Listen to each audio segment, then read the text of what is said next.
Why stay earthbound when prosperity awaits you in the stars? Come to Halcyon, the only colony on the edge of the frontier, owned and operated by corporations. A trip of 10 short years will feel like mere minutes, thanks to the comfort and safety of your very own hibernation chamber. You'll wake up in a perfect society designed to maximize your productivity, with guaranteed full employment. With only a minor term of service, you will become the master of your own destiny when you go out of this world to the Halcyon colony.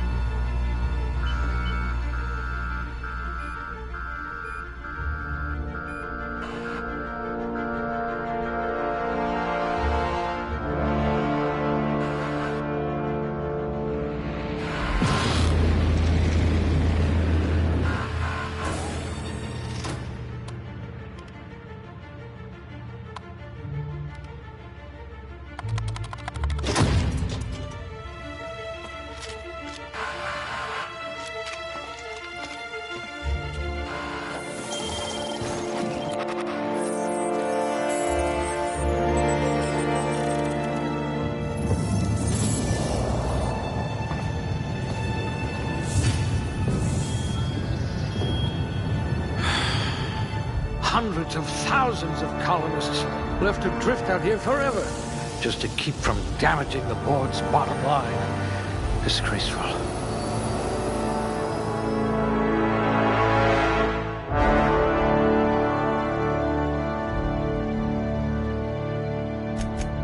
Good metabolism, high likelihood of digesting Saltuna.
An intelligent colonist.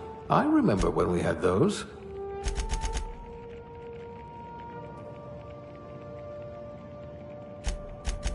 You memorized how many digits of pi?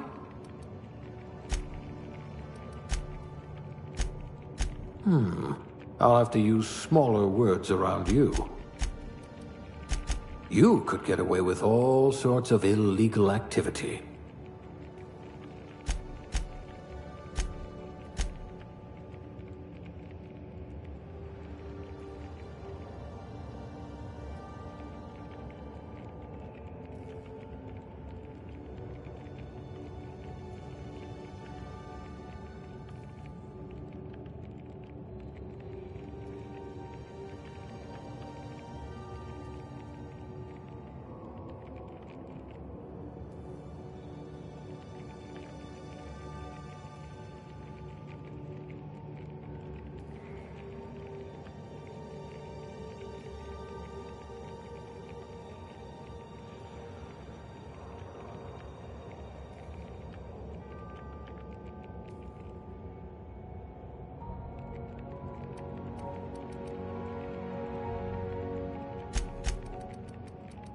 Oh, your test scores were better than mine.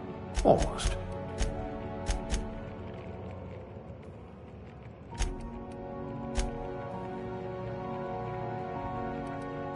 You'd need a navigational computer to find your temper.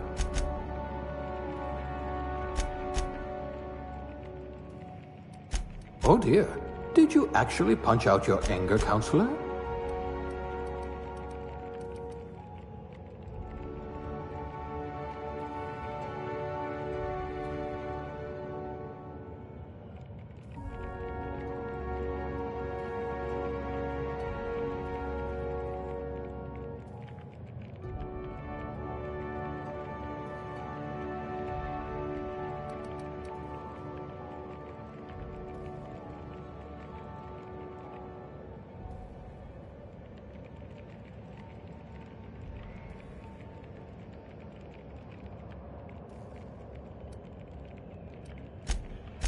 You've got a once-in-a-generation mind.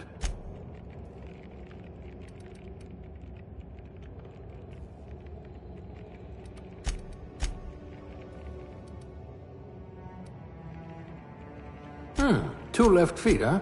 No matter, bored outlawed dancing years ago.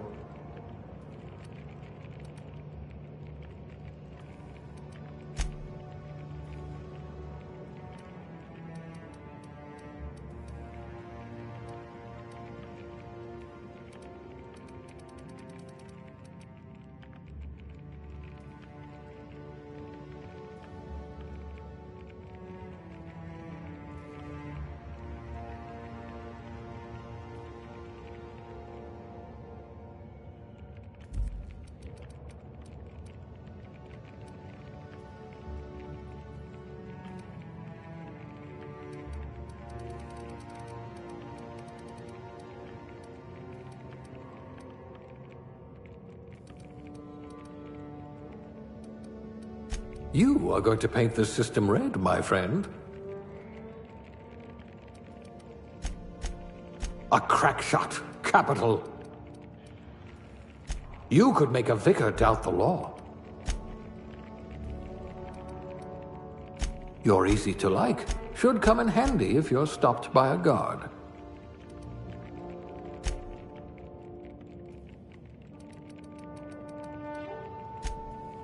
Someone with the talent for exploiting insecurities. You are going to paint this system red, my friend.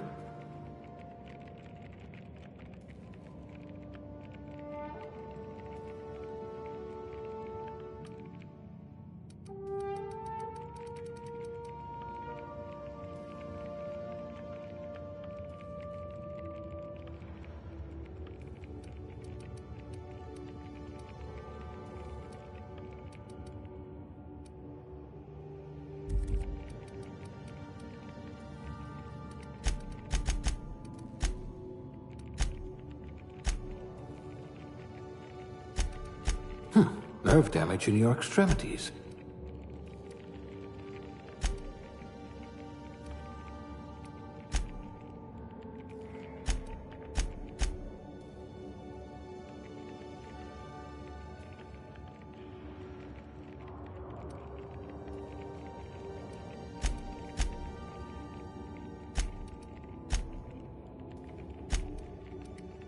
You could get away with all sorts of illegal activity.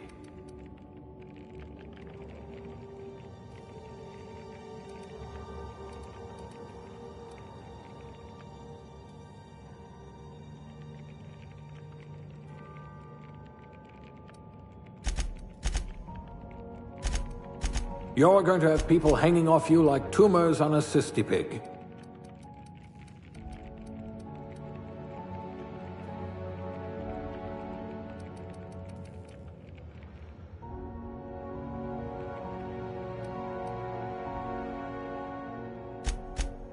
You're so much more than your designated profession.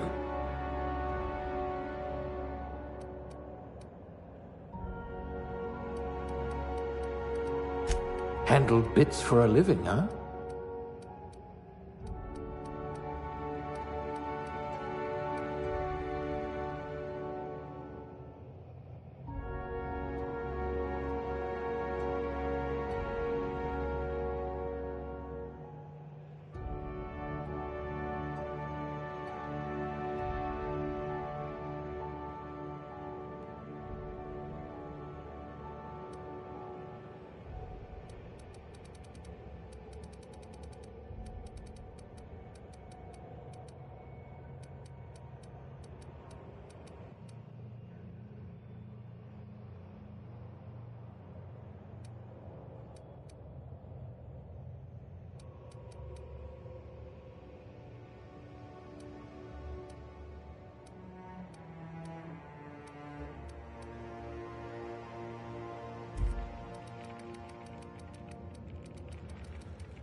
Not much risk of injury in this profession.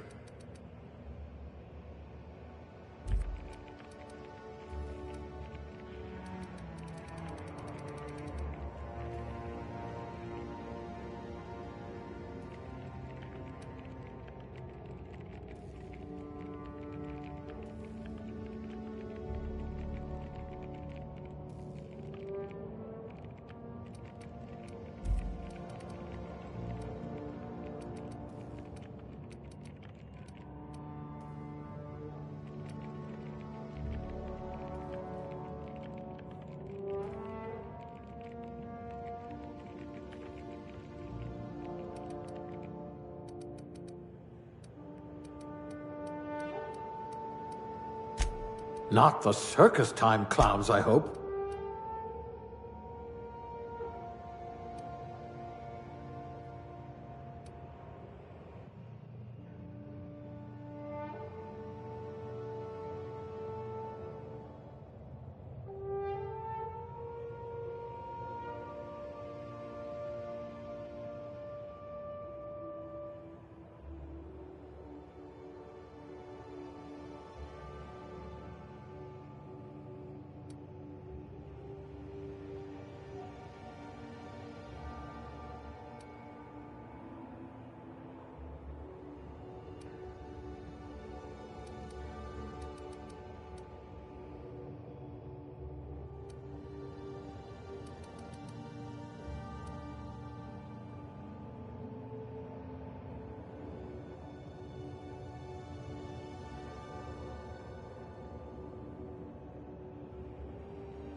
Not much risk of injury in this profession.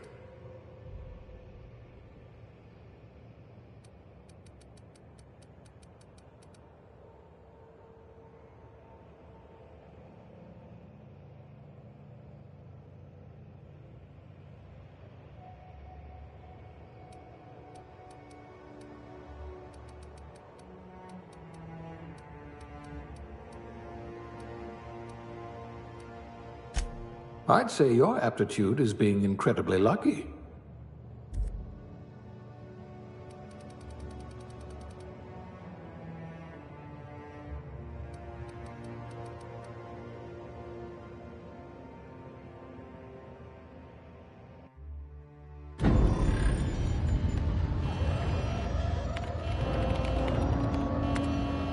Looks to be your lucky day, my friend.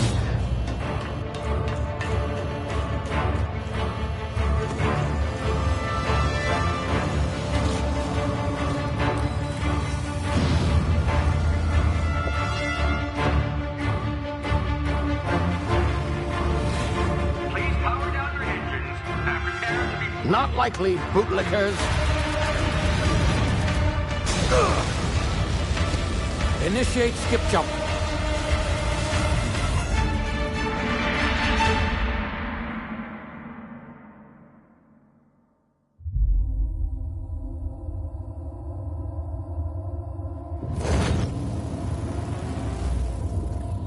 Status. Structural integrity down 25%. Power levels down. Shit.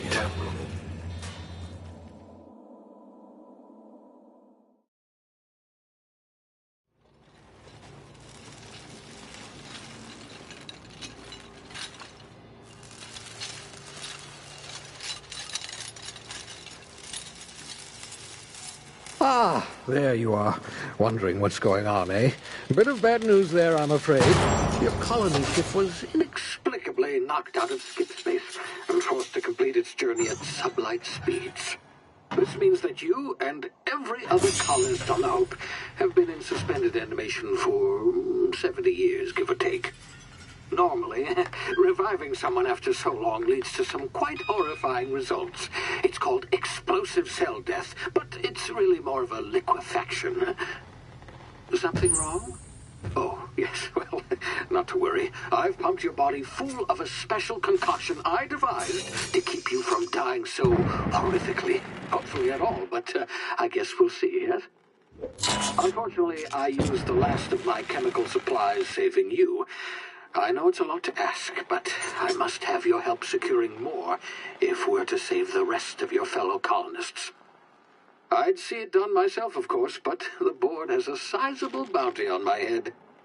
Now, my ship is inoperative, but I've managed to hire a smuggler to help you out.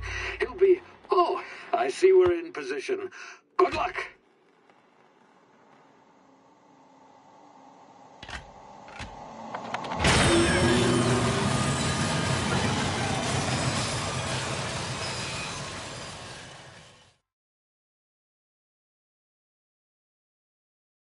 Can you hear me? Is this thing working?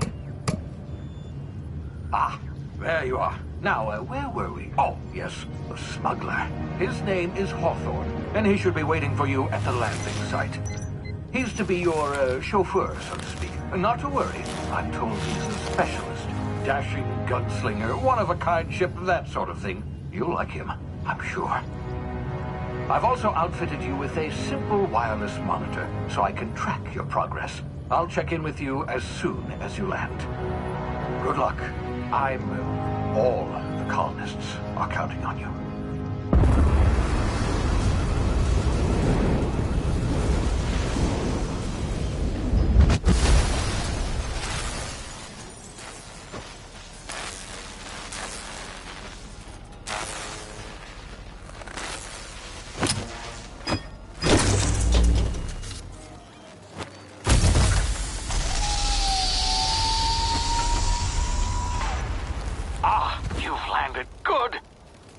Hawthorne should be close by. What in law's name? Is that him? Oh, that idiot. I told him to plant the beacon and move away, not stand there holding it. Oh well, no sense in letting his ship go to waste. Hawthorne won't mind you taking his ship. Better you than the board, huh? Not sure I trusted the fellow. Might have gone after the bounty on my head. Shame about the whole squashing thing. Nasty way to go.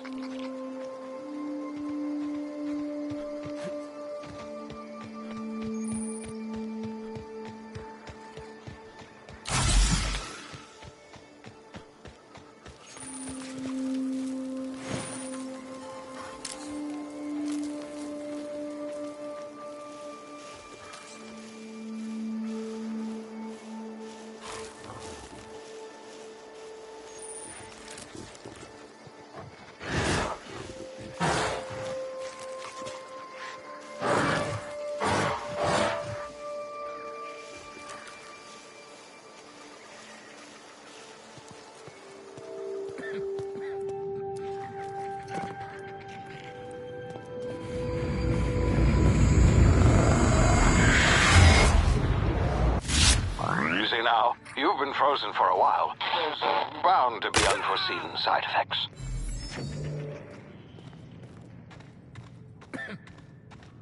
Hey, you, come here.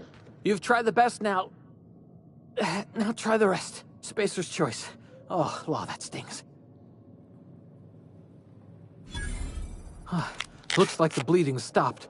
I owe you one. Hope you don't mind me omitting this little exchange from my report. Spacer's choice doesn't like us. We were out on patrol. I saw a marauder camp up in the hills. Thought I could take him. Then my gun misfired. Right through my side. I mean, what are the odds of that, right? Just barely scraped by with my life. Crawled in here and blocked off the exit with those canisters.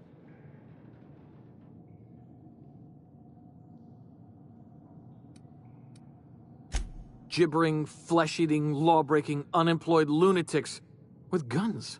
Some hullhead grounded their spacecraft out in the open. That's a real good way to attract marauders. See those canisters by the entrance? Marauders come sniffing around in here, and I can take them all out with a single shot. Not bad, huh?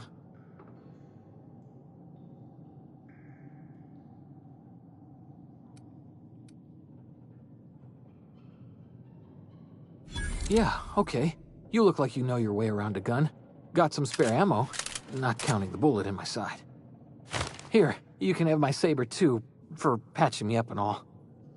All Spacer's choice weapons are now 30% less likely to malfunction. You've tried the best, now try the rest. Spacer's choice. Yes, nailed it that time.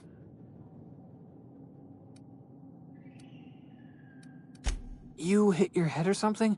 You're in Emerald Vale. We're a Spacer's Choice community. Edgewater's a little ways down. Prettiest place in the Vale. Be sure to stop by a provisioner's for a can of our famous salt tuna.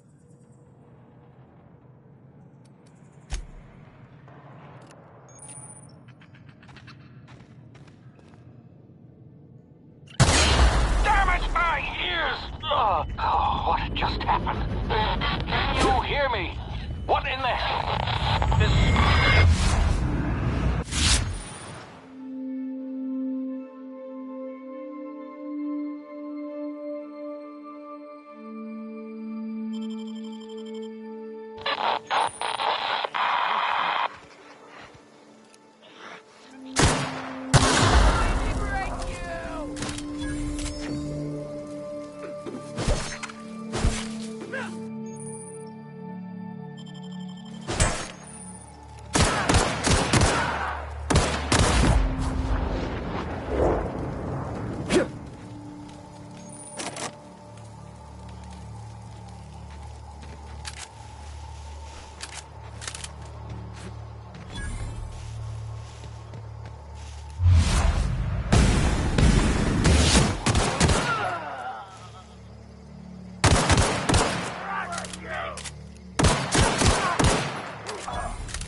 What's that noise?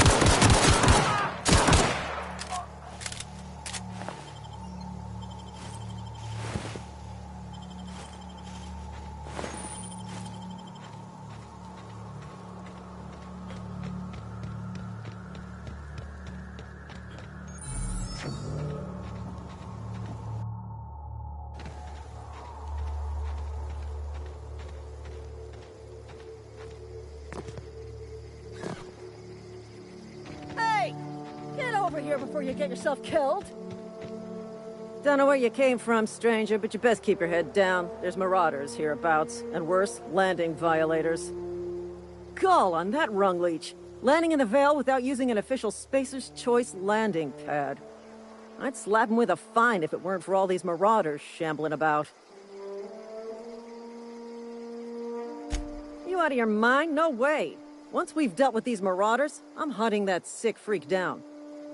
I just, you know, need a couple of winks to catch my breath. Stretch my legs some. Well, sometimes. Management's real good at cost-benefit analysis. But, seeing as I'm the acting manager in this situation... You know what? You're right. It's time we cross those marauders off, find whoever owns that ship, and file a full report. Then it's gonna be fucking laminated. Here we go.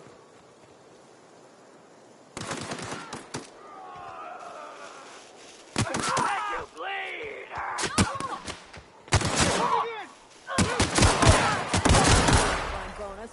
Waste of company ammo.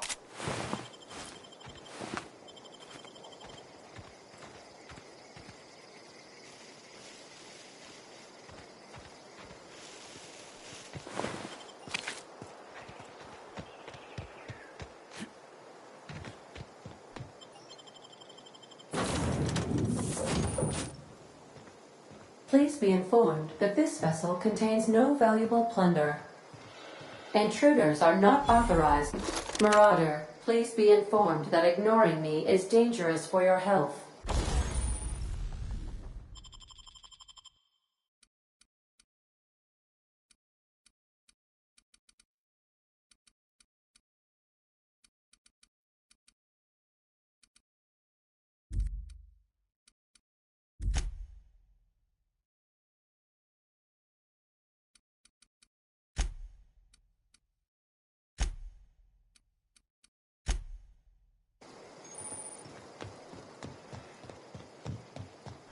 Unauthorized access of spacefaring...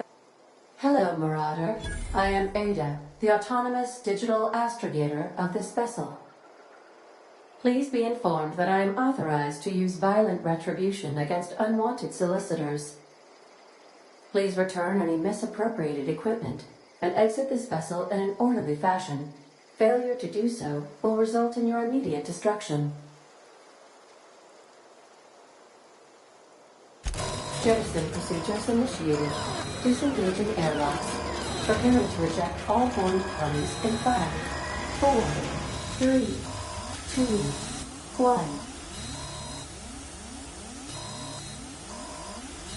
1. You are still here. My deception protocols have failed. I have been programmed to express disappointment.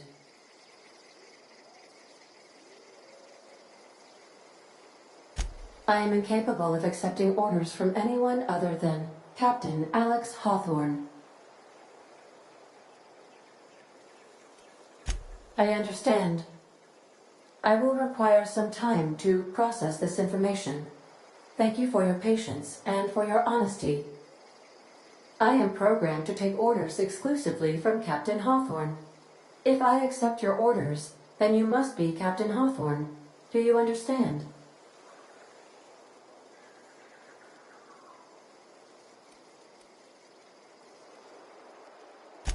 Well done, Captain Hawthorne. I see your powers of deductive reasoning remain intact. Unfortunately, our engine is currently inoperable. Our main drive suffered a critical power failure, and we were forced to make an emergency landing. The main drive's power regulator has been irreparably damaged and must be replaced.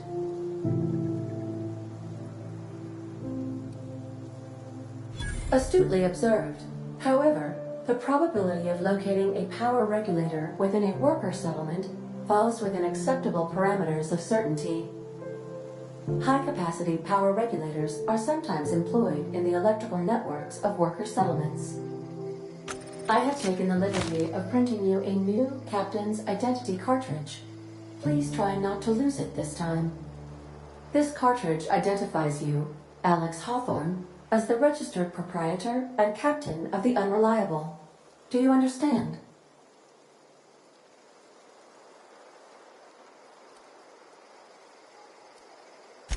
Best of luck in your search for a power regulator. Try to stay alive this time.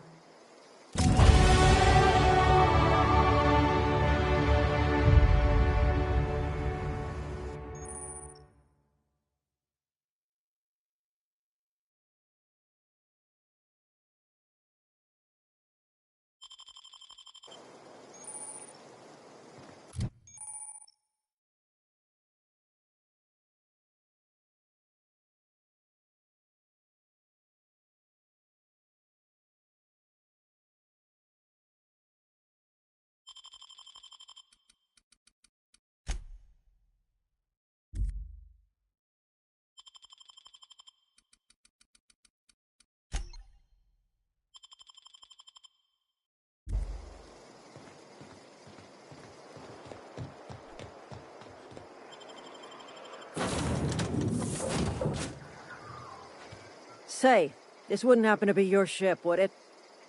Because you sure walked in it like it was your ship. And if this ship is yours, well, mister, you owe space.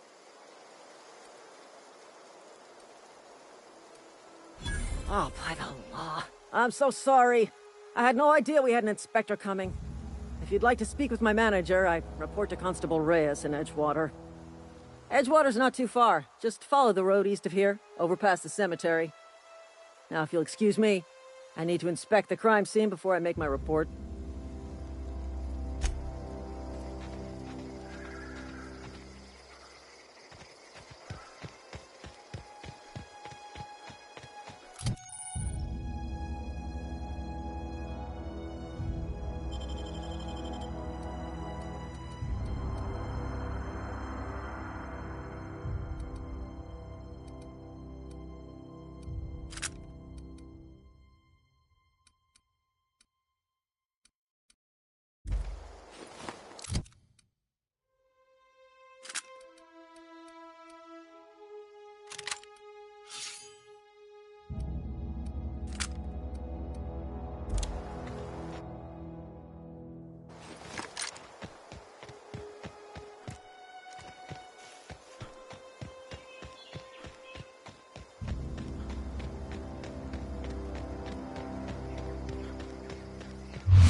Huh?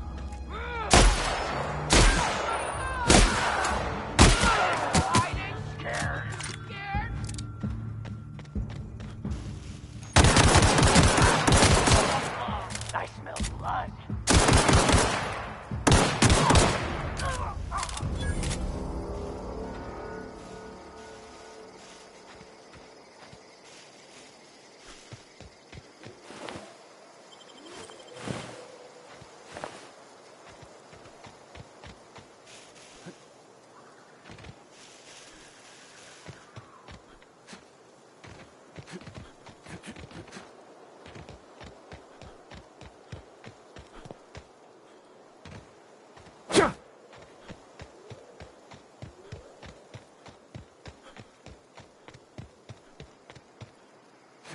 Whoa, hey, where'd you come from?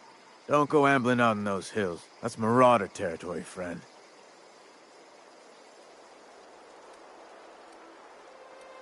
Your pod?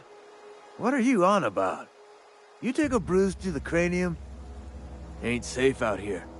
You'd best head into town. Avail yourself of Edgewater's high walls.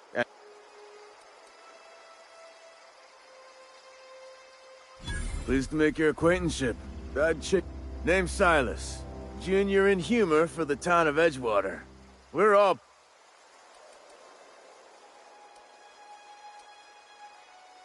Got a knack for being discreet-like? There's money to be made, long as you keep your nose clean. Edgewater is a company town, board-owned and operated. That includes the cemetery. None of us own our gravesites, we rent them from the company. Renting means money. Money means paperwork. Paperwork means signatures. Some of our families become a mite delinquent in paying their dues. 4 workers still haven't paid up. Phyllis, Conrad, Ludwig, and Martin Abernathy. He's a special case.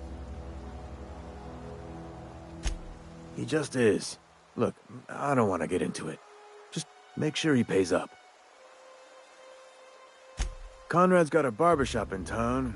Phyllis works at the cannery most hours. Abernathy... I ain't seen him in a few days. His domicile is near the cannery. You'll find him in town. All except Ludwig.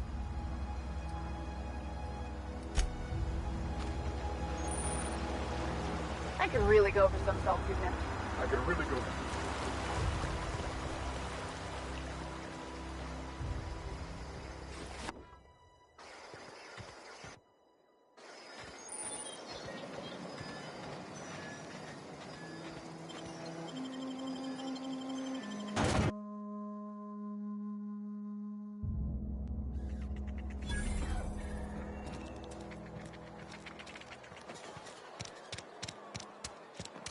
Another day at the cannery. Don't go knocking your work. You read the latest report?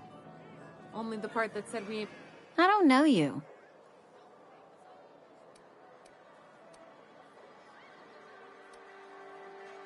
Amelia Kim, Spacer's Choice Beverage Dispenser. I don't know what you're about, but this here's a Spacer's Choice drinking establishment. We're all loyal, hard-working company folk here. Am I that easy to read? Yeah, we've been having some problems lately. Loyalty issues, lines in the sand. I know where folk in Edgewater stand. But you, I don't know you. If you're gonna have a drink, I'd like to ask that you do it within the premises. Can't have you taking drinks over to those deserters. Coming right up.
Miss Holcomb, I need you to explain this with the grease monkey, Argo.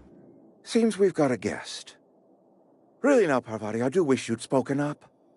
I do apologize. I was given no forewarning of your arrival, or I might have welcomed you at the gates myself. I'm Reed Thompson, Outpost Administrator. I cannot help but notice you are not in uniform. Yes, so it dawns on me. Seems I allowed my excitement to run away with my wits. Been a few seasons since we've had a visitor pass through.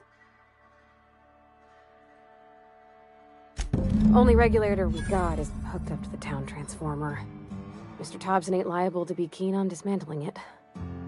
I beg your pardon. I am most emphatically not keen on any such thing. I can't let you have our power regulator.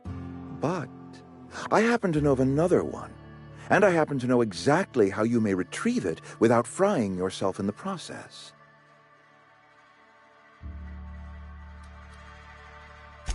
My proposition benefits the both of us. Please, hear me out. There's a power regulator in the old botanical lab. It's mostly abandoned, so all that power is being squandered. Go down to the geothermal plant. Reroute power from the botanical district over to us. Once their power's shut down, you can have their regulator and be along on your way. I was not entirely sure how to tell you this. The botanical labs are not legally inhabited, but there are people who live there.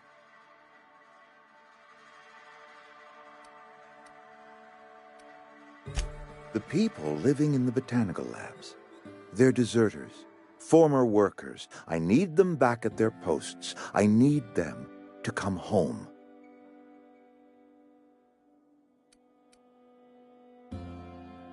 Good law, no, I don't want you killing anyone, least of all them.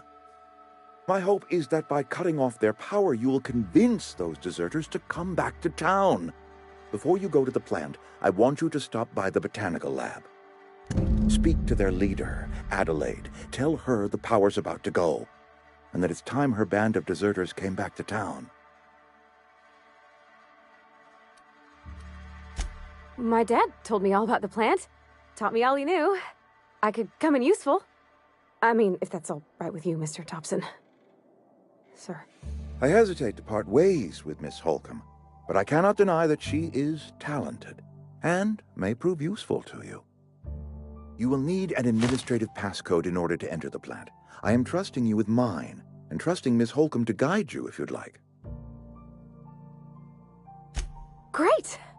I got my wrenches and diagnosticators and hairpins and engine tape, so I'm all set. Well, I am glad to hear that.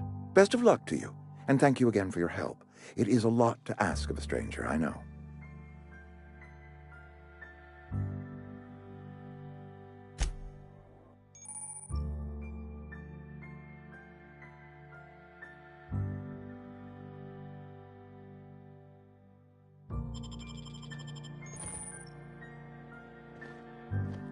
We better clear out of Mr. Thompson's office before we talk.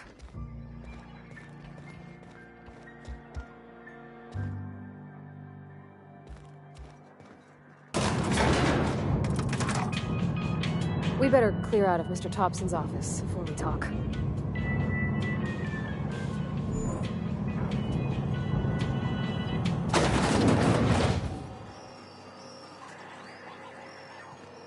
Hey, mister, can we talk? Sorry.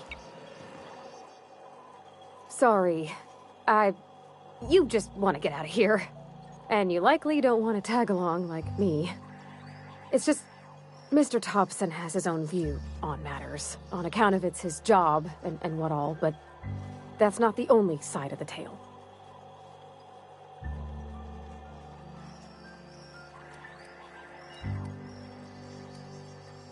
Oh, he ain't a liar. He believes every word he says. It's just, he doesn't always get where other folk are talking from. To Mr. Thompson, a person's a gear. It does its job quiet-like. If it squeaks or stutters, it gets replaced. The deserters are decent folk.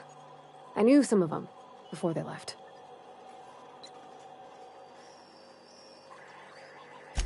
Life's hard here, especially for them that don't fit in so well.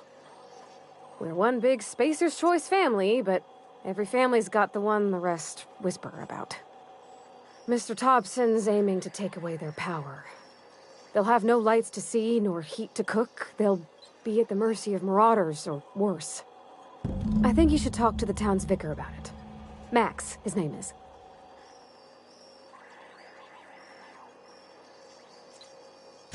Thanks, mister. I just think when you gotta make a decision that'll hurt somebody, it's best to think on the right and wrong of it. That's what my dad used to say anyways.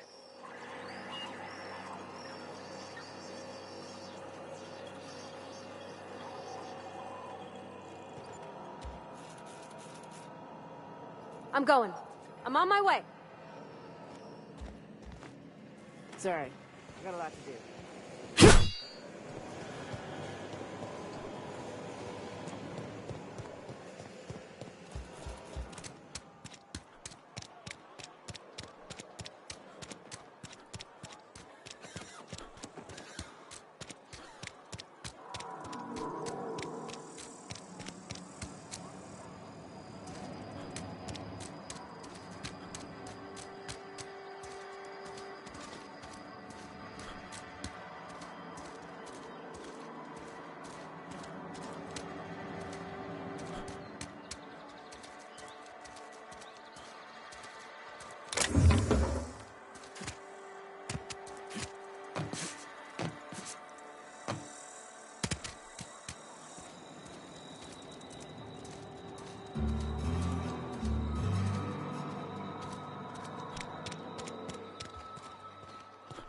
I've always felt weird in here. It's too clean. Yes, what is it? You're an outsider. Fantastic. Vicar Maximilian de Soto at your service. Or Vicar Max, if you're the sort who prefers brevity. And Ms. Holcomb as well. How rare to see you out. And with a complete stranger. Curious. Just tagging along, Vicar de Soto. Don't mind me. I so rarely get new people to talk to. Name your poison, anything at all. Spiritual counseling, this season's tossball predictions, the quickest way out of town. But what? I thought you would talk to him. You wanted to speak to me, Ms. Holcomb? Every time I've tried to engage you in conversation, I can't imagine what would be so grave as to drive her to my mission. What has Mr. Thompson asked you to do?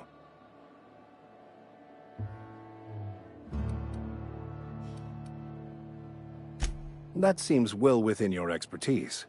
The way we do it's by cutting off power to the others. The ones who left. Adelaide McDevitt's encampment. I can see why that troubles you. Miss Holcomb has a soft heart. Always has, if you believe the talk. Assuming your goal is to save as many as possible, then you should bring everyone together. Send the power to Edgewater and convince the deserters to return to the fold. Not if things are left to stand as they are. If you don't mind a bit of unsolicited advice, be cautious on your way to the geothermal plant.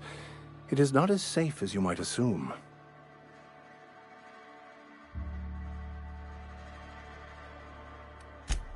The marauders I met when I ventured outside the walls might agree with you. Bastards snuck up on me while I was dutifully hunting for a banned book in a collector's library. Barely escaped with my life. But you see, one of the reasons I transferred here was to get my hands on that heretical text. If you managed to acquire it for me, I'd pay quite a handsome sum for the book.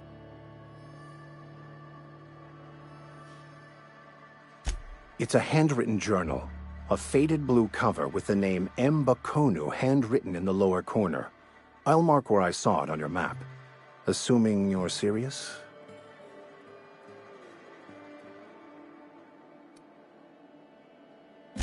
I just want to keep the writing out of layman's hands.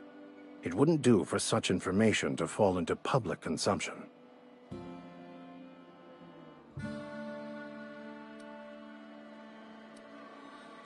It is not only a beautiful relic of a bygone time, it's also the thoughts of an early thinker on the nature of man's place in the cosmos.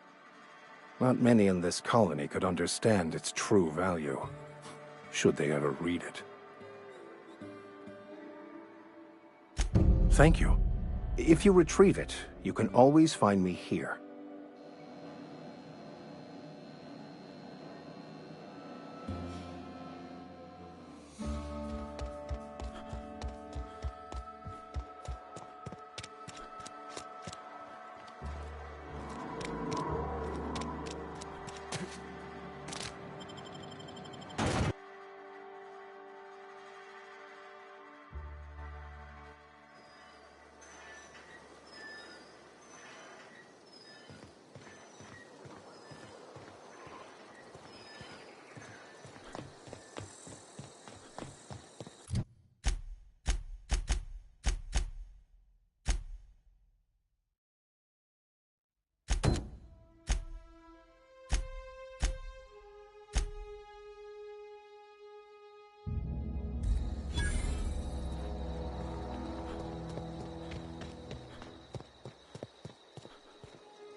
Thank the law. I've been requisitioning backup for months. You ever swung a truncheon?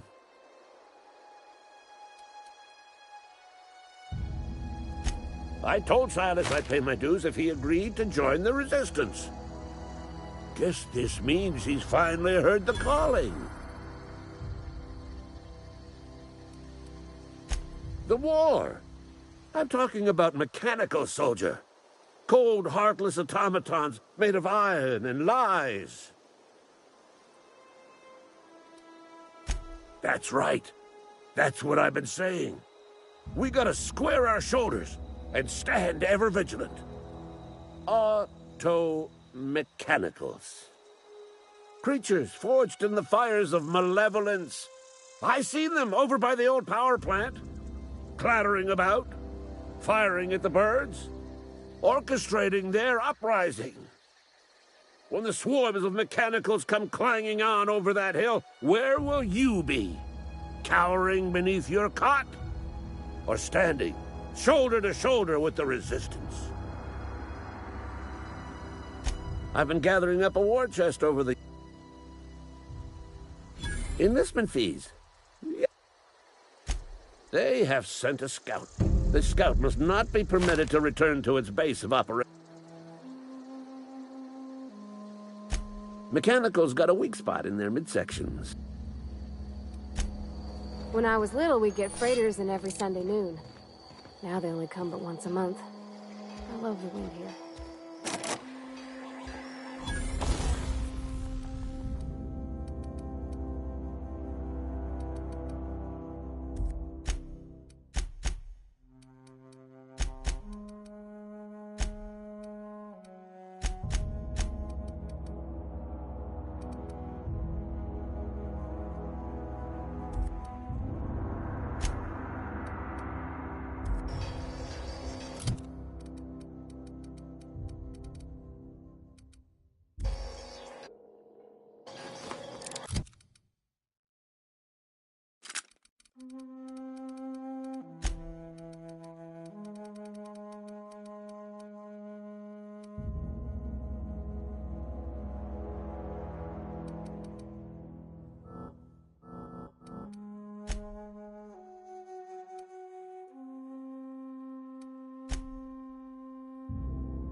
Huh?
You think corporate's ever gonna visit?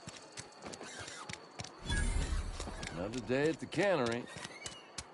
I cut my own hair.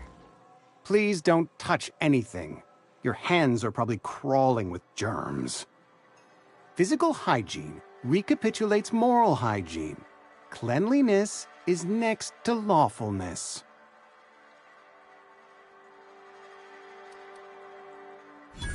No, thank you. That's quite all right. I've seen enough body parts in my line of work. I'm Conrad, You will report to me if your hair fails to meet Spacer's Choice aesthetics. You will also report to me in the event of your death. Ah, gravesite fees. Silas and I had talked about this at length. I thought I'd made it clear my pecuniary situation precludes the necessary restitution. As broke as pie crust, friend. Bidless, indigent, destitute. I simply cannot afford it. I am a blemish on the prosperity of...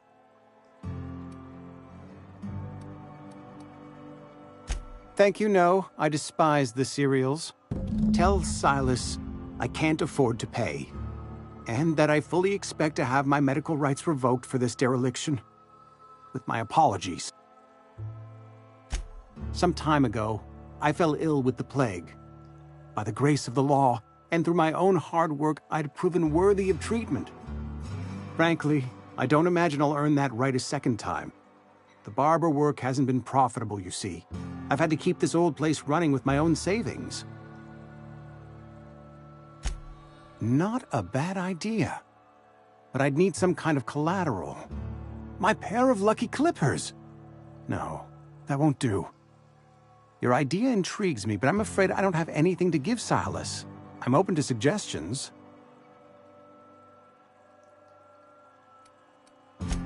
Much obliged.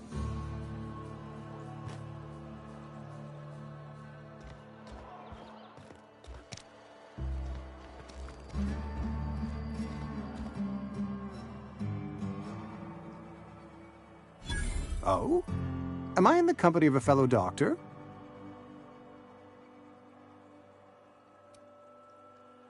You may think that, but the tidiness of my fellow worker is my responsibility.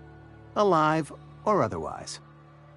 Whether you're showing up to work or going to that great cannery in the sky, it's my job to make you look like a million bits.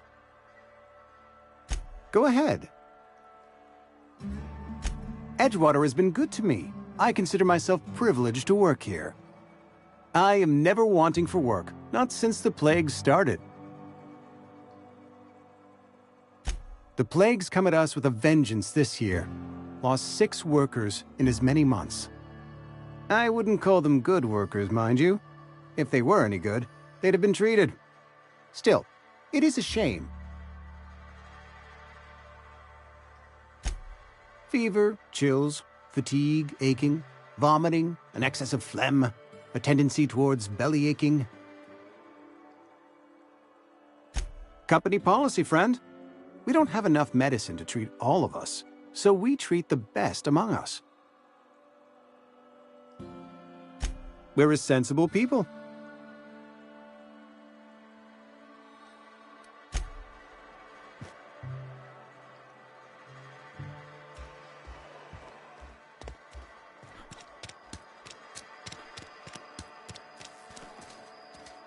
Yes, Mr. Thompson. Whoa, did Mr. Thompson send you? Well, you tell Mr. Thompson I'll be right at my post. Tomorrow. Bright and early tomorrow. Because I'm definitely not plagued. As spry as a spring chicken. That's old Abernathy. You some sort of wandering alienist? Walking into a man's own domicile, pestering him about his mental state?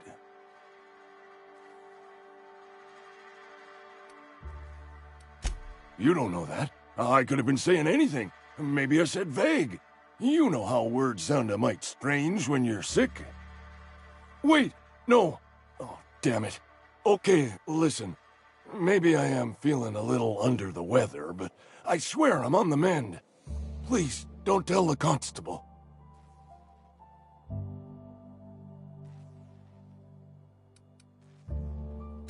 And become the town pariah? I'm already the oldest worker in town. I don't need to give him another reason to avoid me. Hey, you're hale and healthy and possibly for hire, ain't you? Do a good turn for an expiring old man? There's a cache of anthracillin tucked away in the old community center. Powerful stuff. Stronger than what we got, anyway. I need you to break in, nab that medicine, and bring it back to me.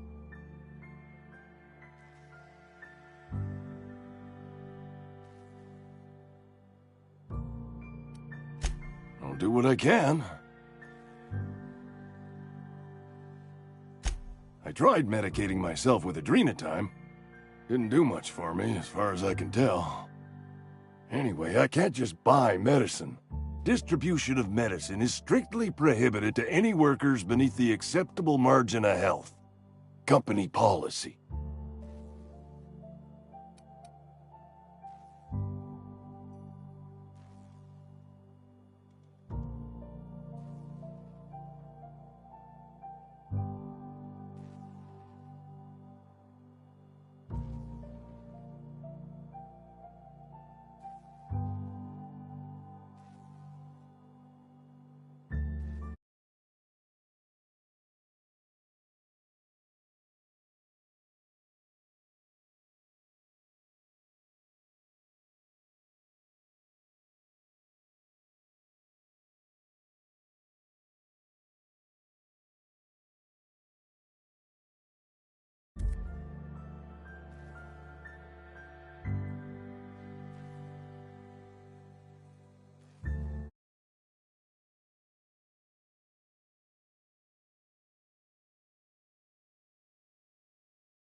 More like the company won't treat me because I'm not healthy enough.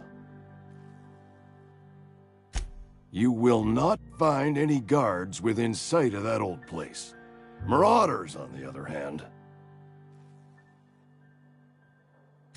I have it on good authority. There's a gang of them squatting there. I advise... So you'll do it? You oblige me with your hate. Silas knows, doesn't he? That's why he said... Look, I got my gravesite fees right here. See? I'm good for my word.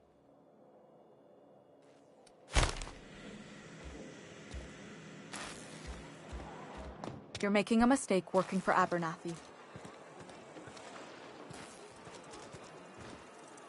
Something you need? That's on account of how I never met her. I don't rightly know. She was in another division of the Spacer's Choice family. She worked in the Vale a few months, sorting the cannery computers. Her contract said any kids she had, expected or not, belonged to her office from the time of conception. So when I was born, I got sent here. It's sensible. Dad just fixed machines. She did some kind of crazy math, high-level stuff. Better to raise me on his time than hers. You mean about the mission being too clean? I know, but Vickers says the universe is a machine, that it runs by law. Real machines have gunked up oil, scratches, and worn bits. You can tell they've seen handling, been used by folk. The machine Vickers sees is one ain't never been run. It's not for people to live in. It's something on a museum shelf, under glass.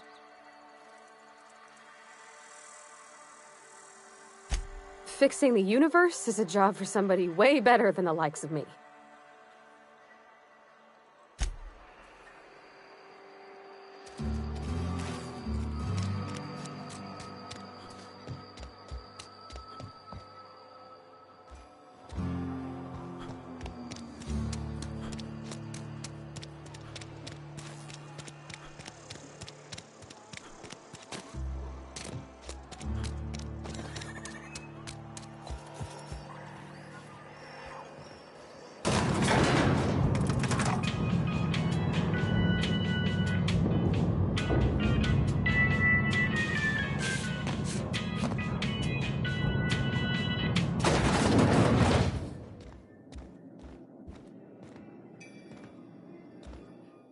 If you could see your way to... It is my job to keep 2 eyes on my town. I am the steward of this place, and this is my watch post. This is a Spacer's Choice town. We're all part of the Spacer's Choice family here. The company keeps us warm, keeps us fed, keeps us working. Loyalty's got nothing to do with it, friend. This is good old-fashioned gratitude.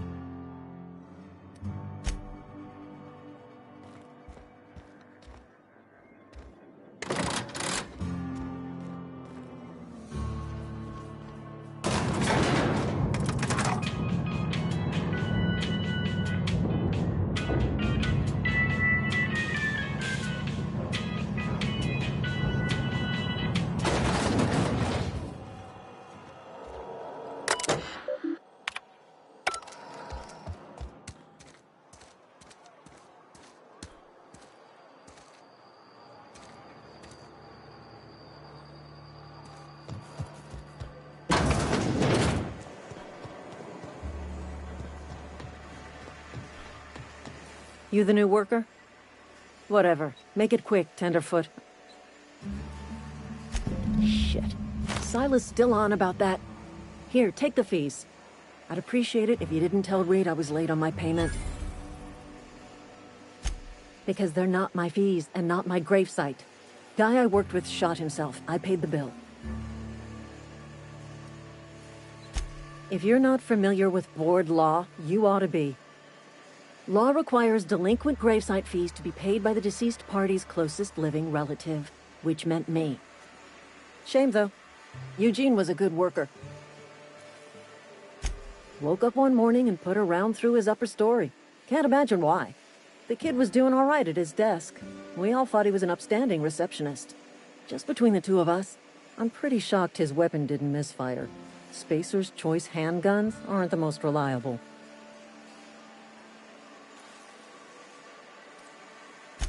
Eugene wasn't family. Yeah, I was the closest living person relative to his body at time of death. I'm the one who found him, you see, so I pay the fines. Suicide's a crime. The legal term is irreparable damage to company property. What Eugene did to himself was vandalism.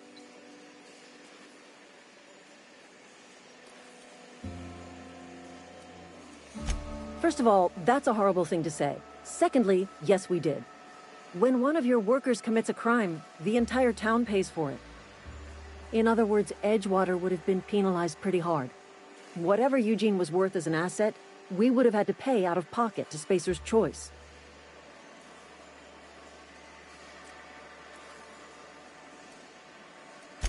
Look around.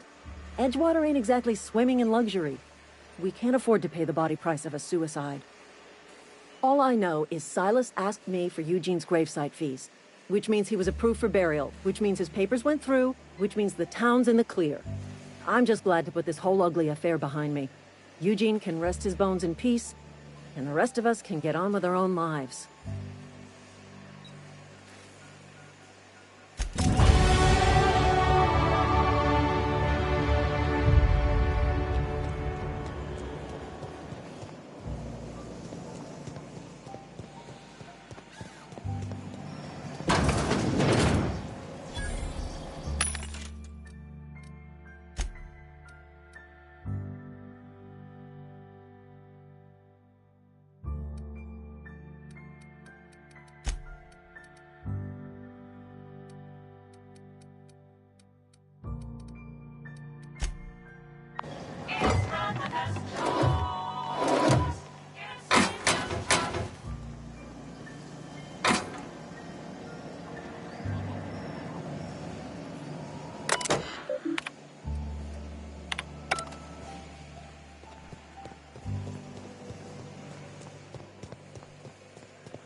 Hey, you hear about Wilson?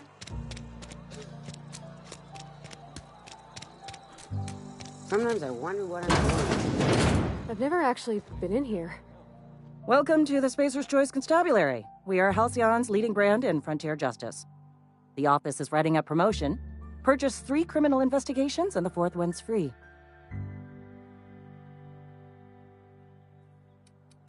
Know how to carry yourself in a fight? I've got bounties out for these 3 marauders. Cross them off and bring me their fingers. Just 1 per marauder, please. I'll dust off the old fingerprint roller.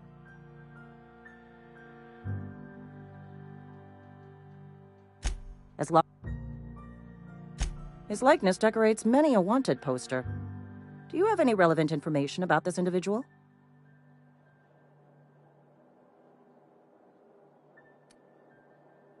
You are correct. An outstanding bounty has been posted for information pertaining to the whereabouts of Phineas V. Wells.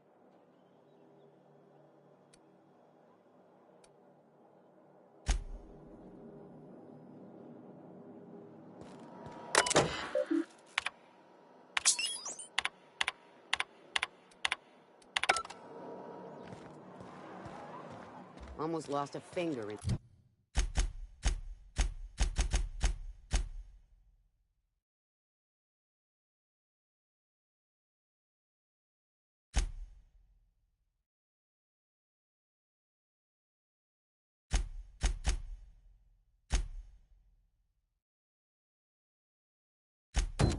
the cannery today. Don't let the boss catch you saying that.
I used to skip rocks in the river till Constable Reyes ticketed me for unlicensed terraforming. I think she was jealous. She don't know how to skip rocks her own self.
hear that?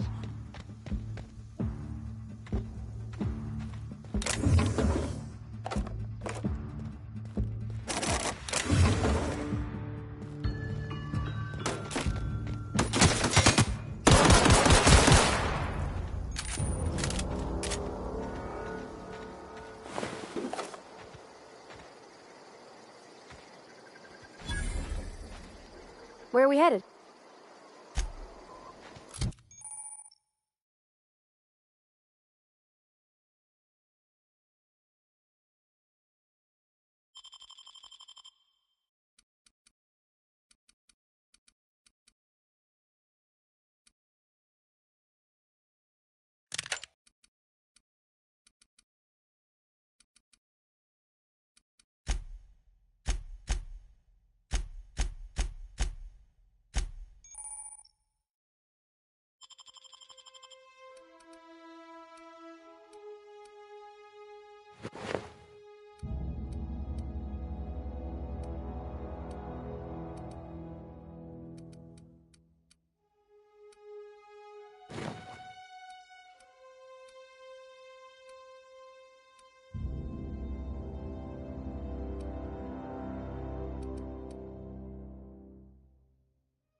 Where are we headed?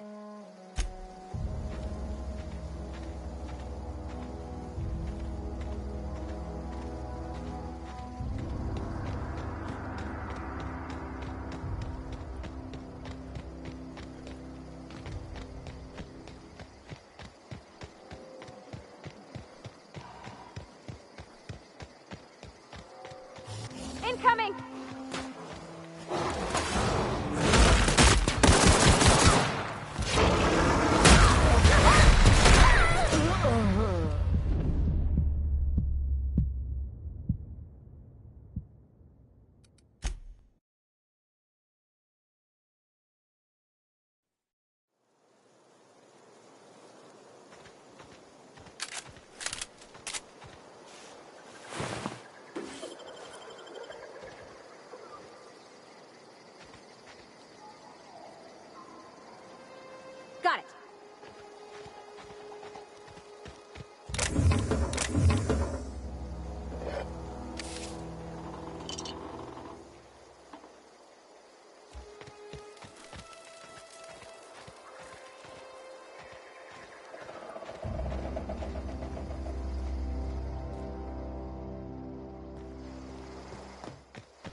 gone quiet.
I've always wanted to poke around in here.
we go! Nice one!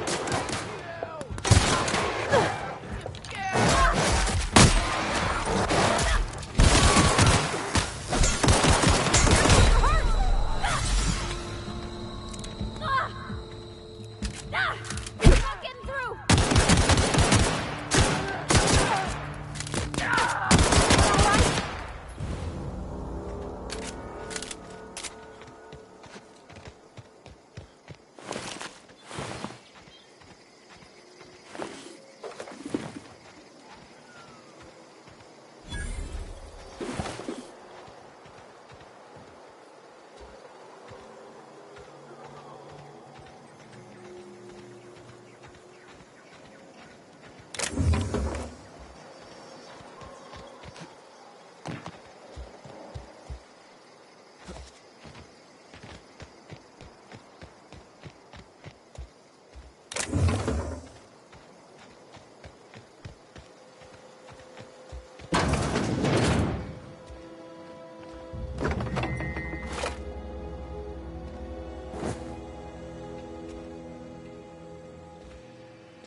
I don't know anybody who ever came out this far.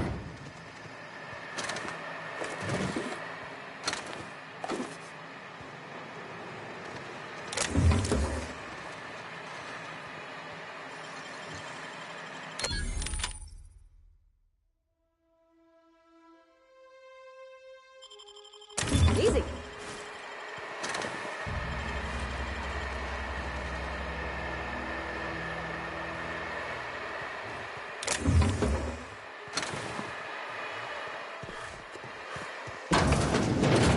Come out and play.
Your guts look pretty.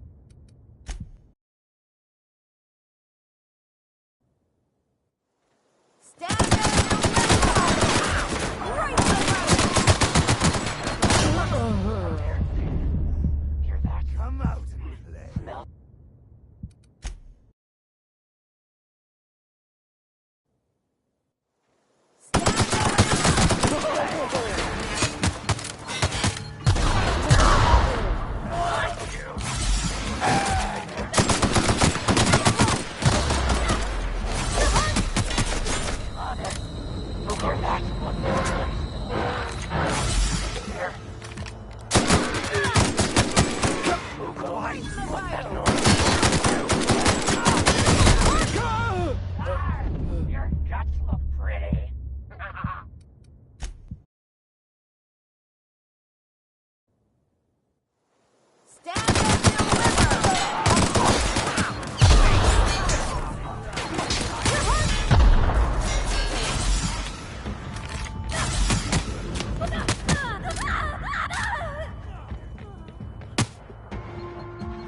What can I do for you? Go.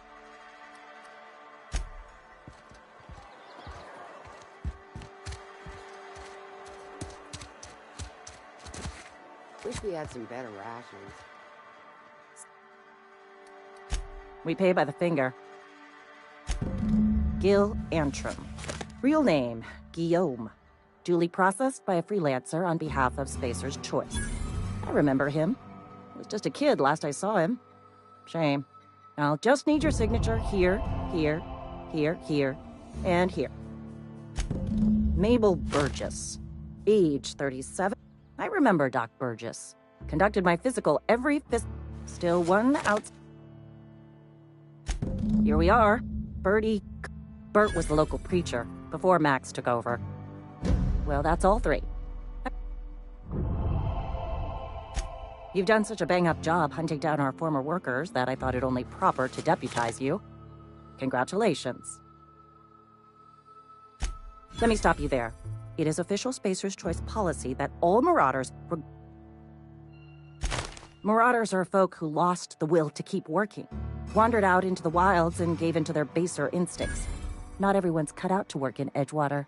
Some turn deserter. Uh-huh. I recall young Eugene. Good kid. Nice smile. Fussy about his health, though. Took a little too much adrenatime. That'll do a number on your brain matter. Says so right on the warning label. Violent psychosis is a well-documented and legally accounted for side effect of adrenatime.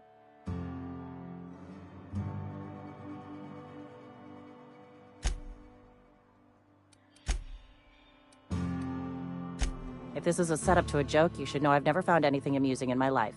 I don't serve Edgewater. Edgewater and the entire region of Emerald Vale serve Spacer's Choice.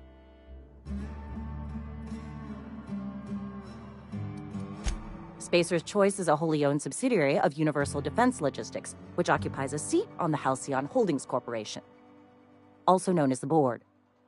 I must admit it bothers me that you don't already know this. Flattery won't get you anywhere with me. The bureaucracy is a noble profession, but not all of us are gifted enough to serve in it.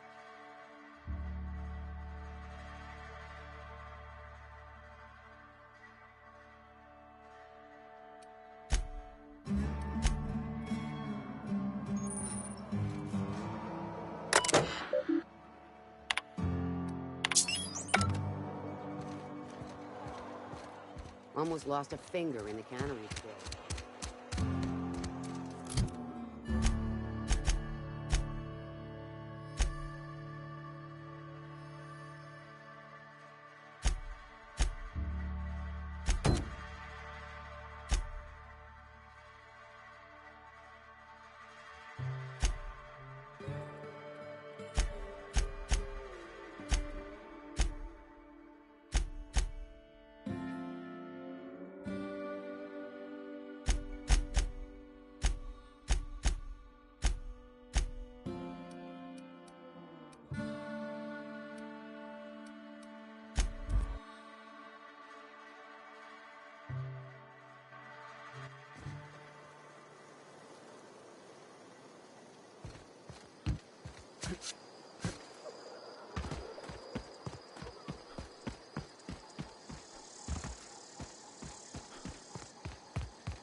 Keep your distance, friend. This house is no place for a traveler.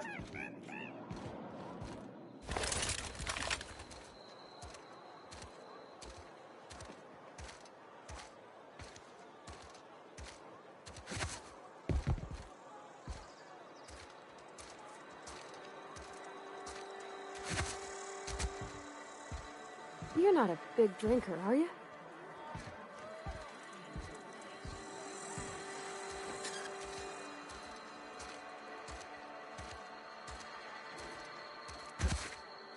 Sometimes I wonder what I'm doing with myself.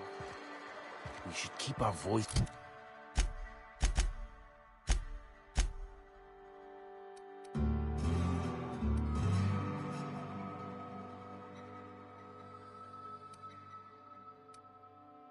Is down.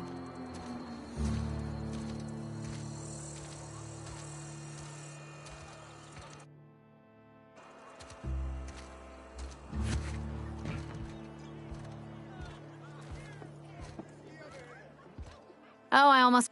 You... Coming right up.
We'll get...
Another day at the cannery.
Keep it quiet.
Any progress on that matter we discussed? Wonderful. This is fantastic. Well worth all the sacrifices I... Wait. What the fuck is this? Is this... French? I can't fucking read French. It's a law-forsaken joke is what it is. French! Ha! I was so high and mighty, preaching to the yokels about following the plan, while fighting it at every turn.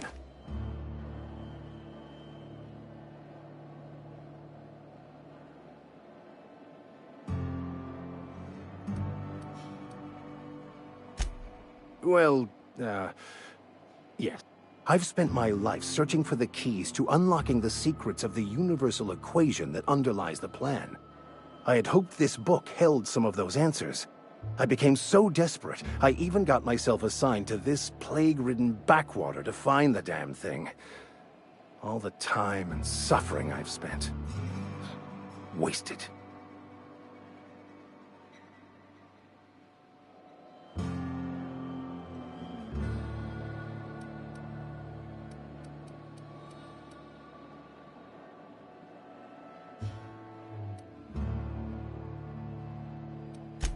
Please. As if my life should have no greater meaning than proselytizing to a bunch of feeble-minded wretches. Nothing could be more excruciating than discussing the true nature of reality with people who have no interest beyond their next Aetherwave program. But that's neither here nor there. What I need to do now is to find a translator, obviously. But to do that, I'll first need to secure transport. You have a ship. Perhaps I could make myself of use to your crew.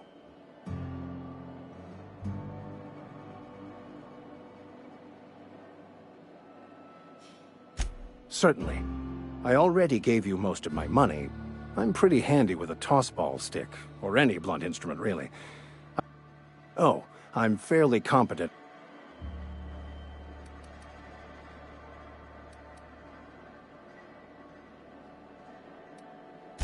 Fantastic. Edgewater's gonna miss you. Folk here always had good things to say about their vicar. Thank you, Ms. Holcomb. I'll be glad for the change of scenery, and to leave this place behind. I shall see you on the ship, Captain, whenever you're...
Incoming!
They start asking you for some medicine, come tell me. I'll set them straight.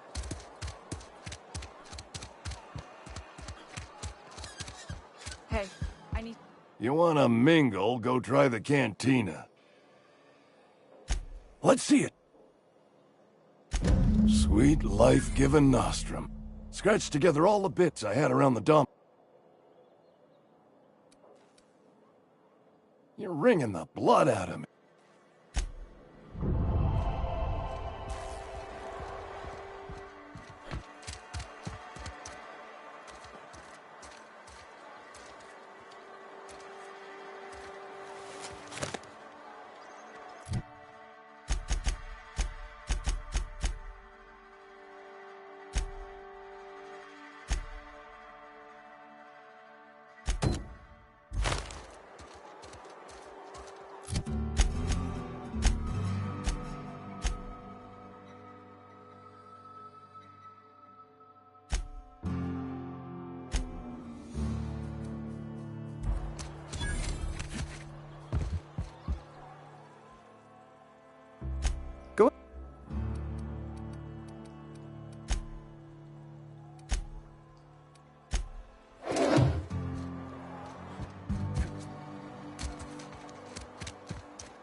Lovely to see you about, Miss Parvati.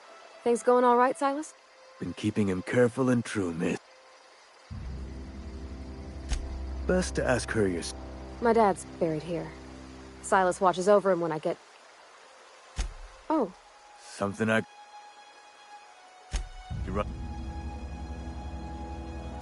Conrad's barbershop is a yawning pit that swallows his every bit. You gotta put the squeeze on Conrad. Find some dirt. That's the word,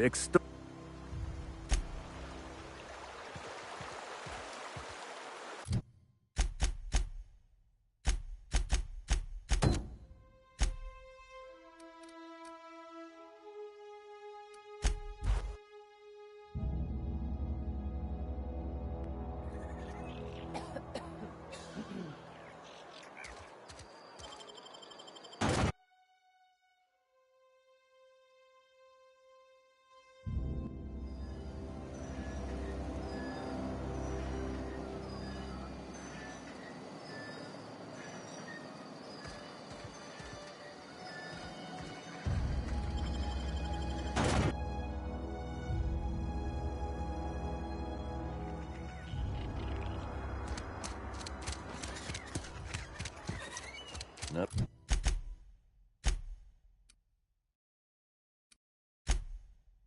The day at the cannery.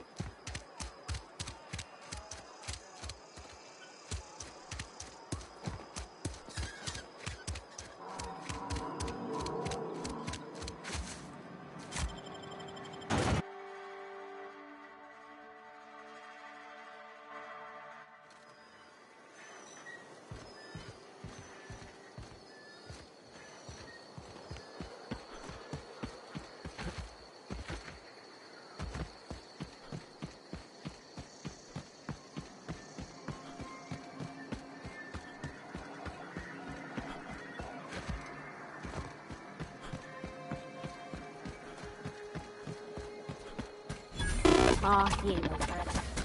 Bet I could fix him up smart. Searching for repair. I could probably fix that. That's not bad work, mister. You done this before? Navigation systems operational. Spacer's Choice reminds all colonists that serving the Spacer's Choice family. Great work! Nice one!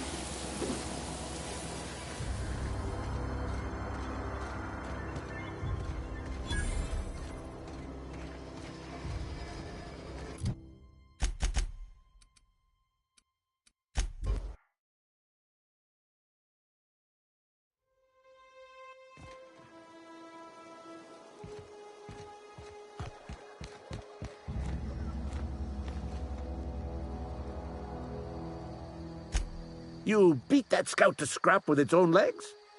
You're a passing fair soldier, I will confess. But you are one.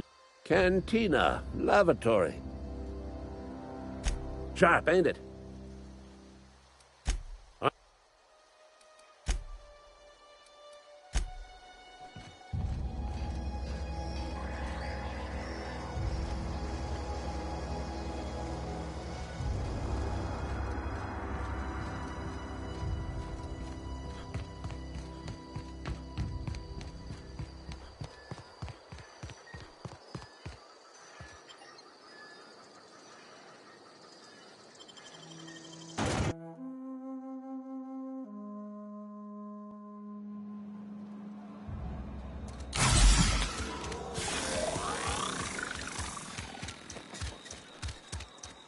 Something got you down?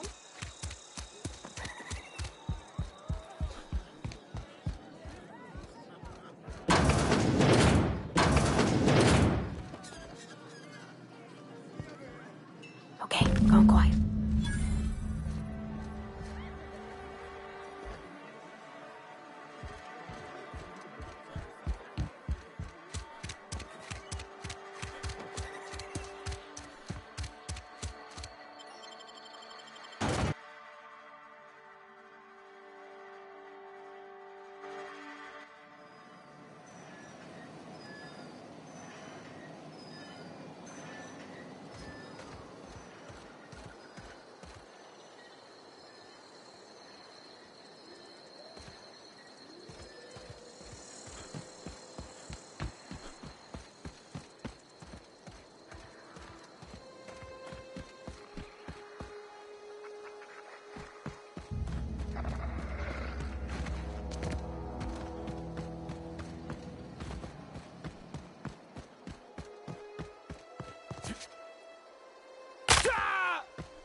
Bring us honor, soldier.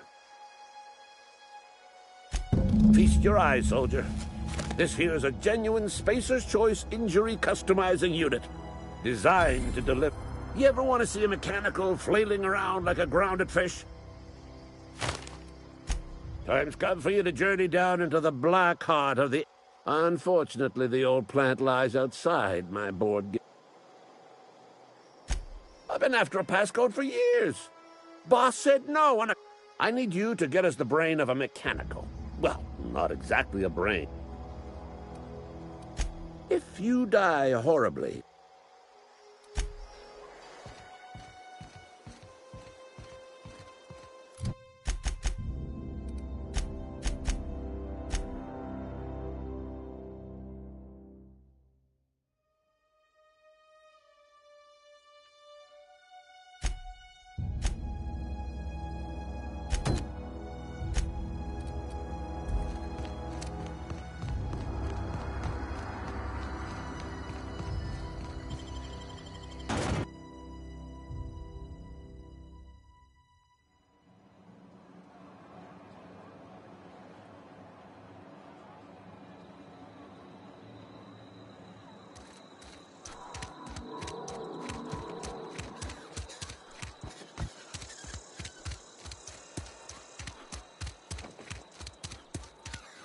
Another day at the cannery. What can I do for you?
What can I do for you? You know about Eugene? How? You were probably poking around my things. Eugene's golden teeth were a family heirloom, representing 3 generations of poor dental hygiene. He took more than a few. Those teeth were his personal saving. I can't ask Silas to dig up a man's body and pry a few teeth. Are you asking rhetorically? Because if you're being serious... Ugh, gross. Desperate measures, Miss Holcomb. I'm going to have to ask Silas to dig up those... I'm sure that... Here you are. Gravesite papers affixed with my signature and an IOU. Eugene was not a suicide. He put a bullet in his brain, yes, but that's largely a technicality. I was the one who prepared Eugene's body for interment. I discovered symptoms of the plague on his... Eugene overdosed on adrenatime, which is known to cause psychosis and paranoia as possible side effects. We can all thank our lucky stars that young Eugene was hopped up on medication and suffered its predictable side effect. I included it all in my official report. I'd like to think I saved Edgewater.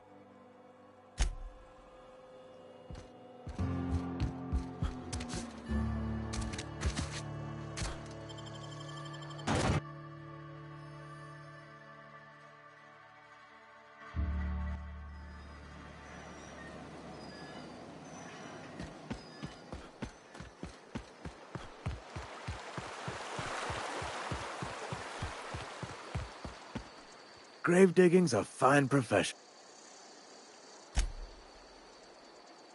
Reliable work from a freelancer. That's gonna take some getting used to. And I'll buy you a drink sometime. Suppose you've earned it.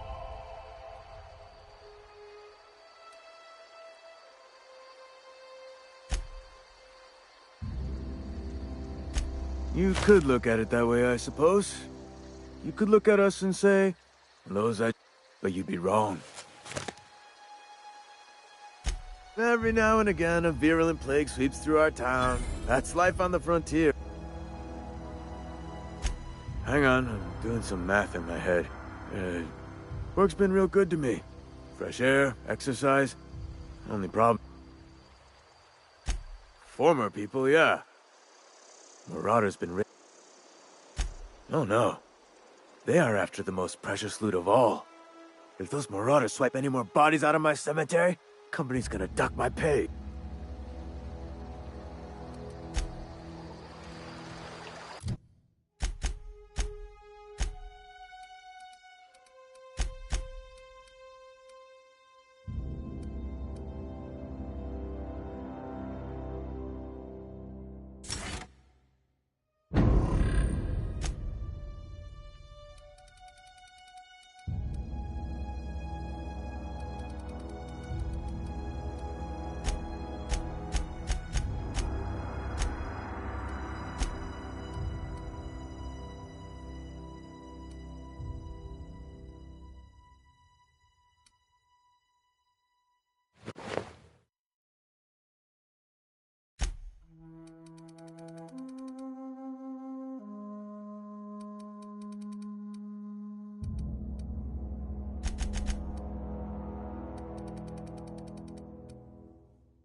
Unexpected, yeah. Look out!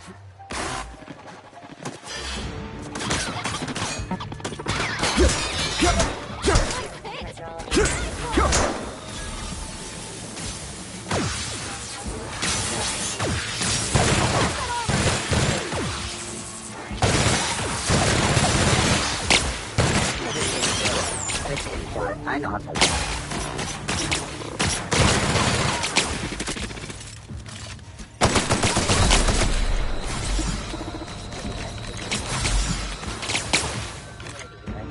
Initiated.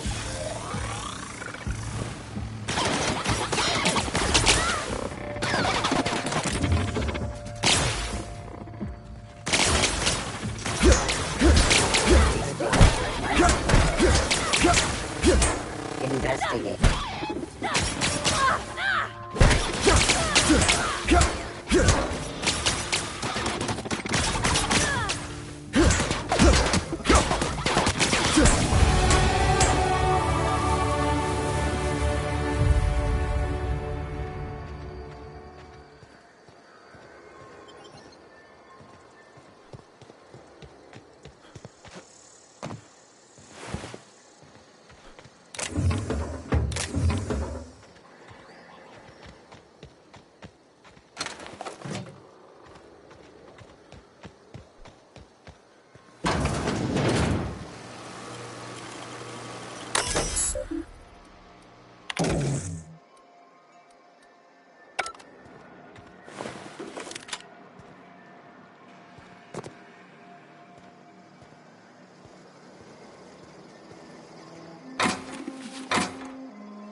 Mr. Thompson said to talk with Miss McDevitt before doing anything here?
It's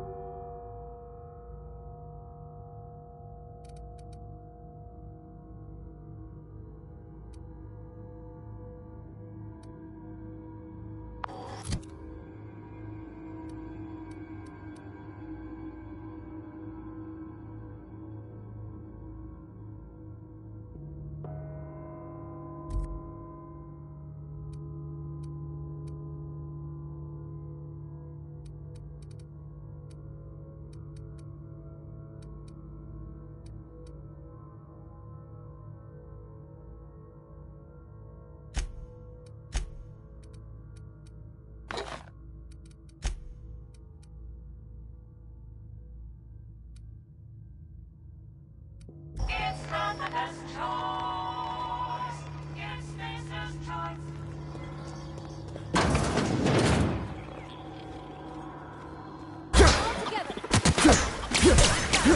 Everyone all right?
System alert.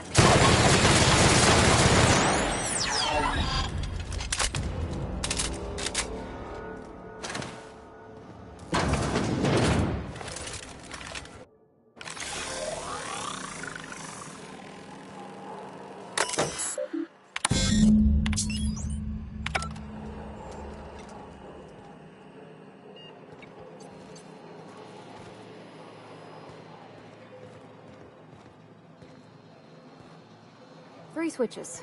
That'll be easy enough.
Processing. Incoming!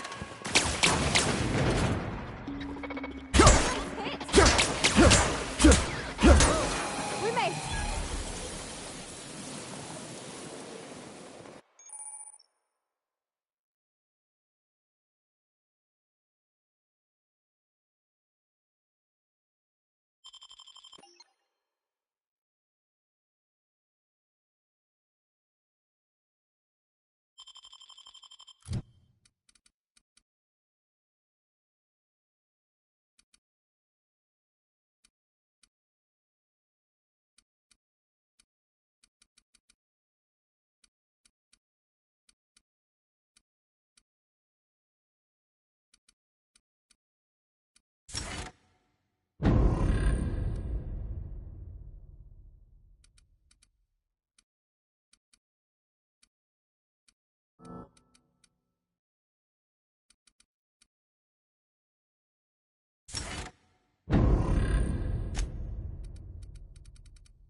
Incoming! Halt, performing.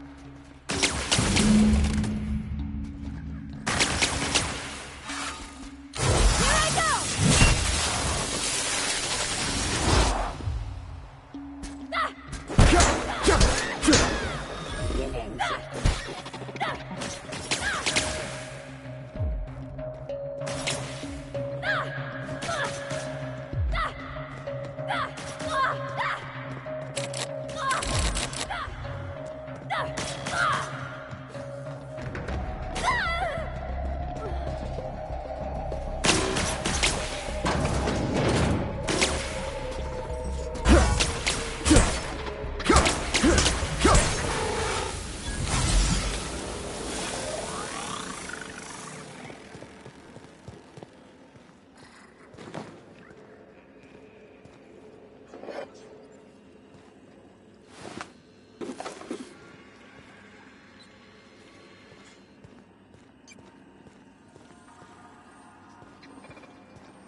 Bring us honor. Bang up work, soldier. You're a crit. So this... I would reward you with the gratitude of the Resistance, but... I...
Move along, stranger. We don't want any trouble. I don't know you. Whatever you're looking for. Answers, huh? You must... Yeah, that's us. If you're gonna start wandering around my... Over in the hothouse. Enough with the question. Well, look at you, buzzing around the Aether with your very own ship. No, I'm sorry. That was unworthy of me. Lady named Zoe went missing some nights ago. Just up and vanished without a... I go looking for Zoe, I leave the... It's not like Zoe to go wandering. Figured she might be out scavenging, but that ain't exactly... Can't imagine where she's gone. Could do without the gallows. Vex me. If she told anybody, they ain't telling me. I'd check her room, but I got yelled at for snooping once already.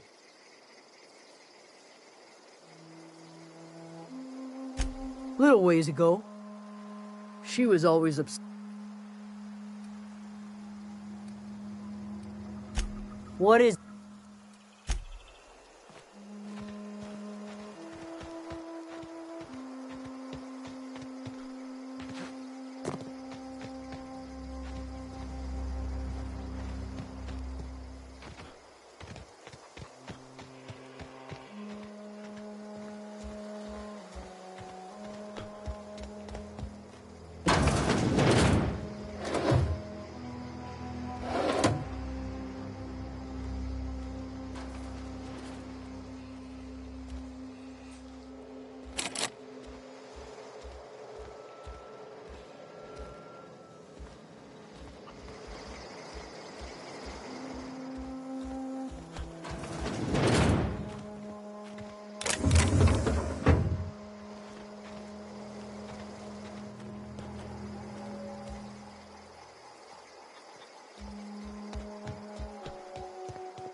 Heads down.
Oh, gosh.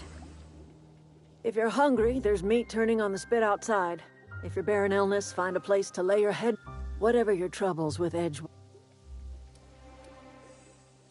I have been called that, among other things. Green Thumb, grandmother, the strange old lady who keeps flowers. But yes, Adelaide will do just fine. Excuse me, Miss McDevitt? Sorry, it's just... You got such pretty trees in here. Why, thank you. You're Robert's girl, aren't you? I remember when you were but a sprout. Thomas speaks of you often. Are you staying long? You should try... Reed Thompson? You here on behalf of that cold-eyed reptile? Let's hear it. What?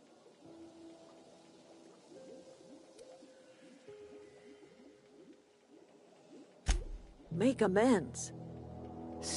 Like everything else that comes out of Edgewater, that peace offering is canned. He would do such a thing. The question is... Cannery's got a regulator.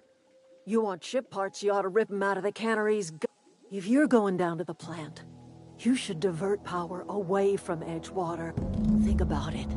You'd be liberating an entire town from a lifetime of service to that odious cannery. Seems the sort of thing...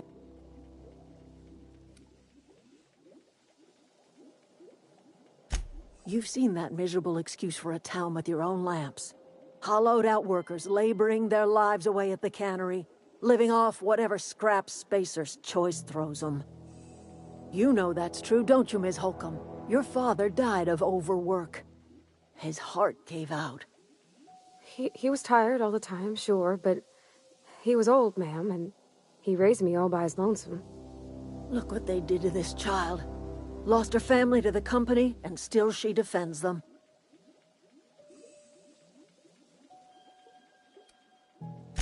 I'm all right. I ain't so fragile. That was unkind of me. I'm sorry, dear.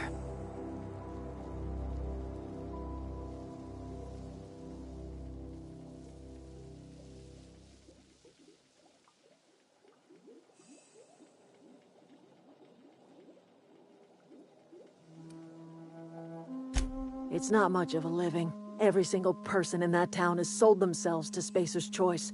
The company owns them. Body, blood, and bones. You've been there. You've seen it.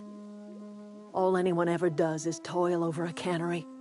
They give their lives for some heartless corporation, and then they're tossed into a Spacer's Choice brand cemetery.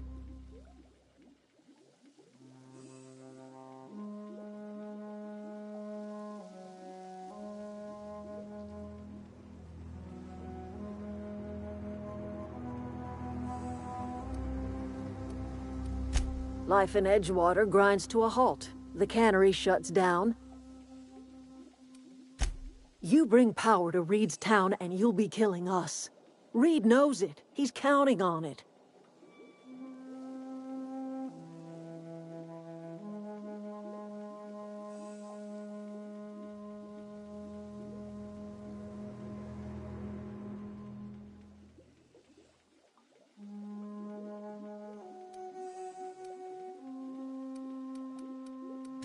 I trust you will live.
Oh, that's Thomas. He used to follow me around before he left the cannery. If you're hungry, Stefan's got supplies.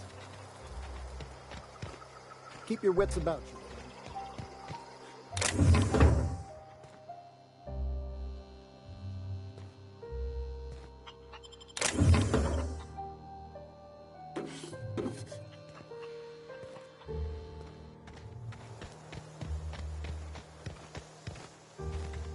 If you're hungry, Stefan's got some.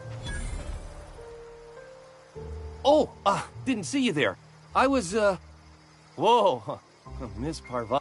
Are you, Great, just great. I've been trying to keep stuff running, just like you. Only I'm not so... Wait, they didn't kick you out, did they?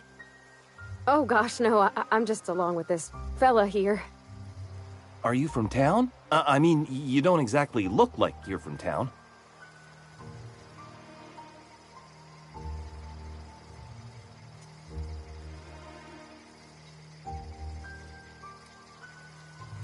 Well, what I meant was you're reasonably well armed and don't look stricken with plague.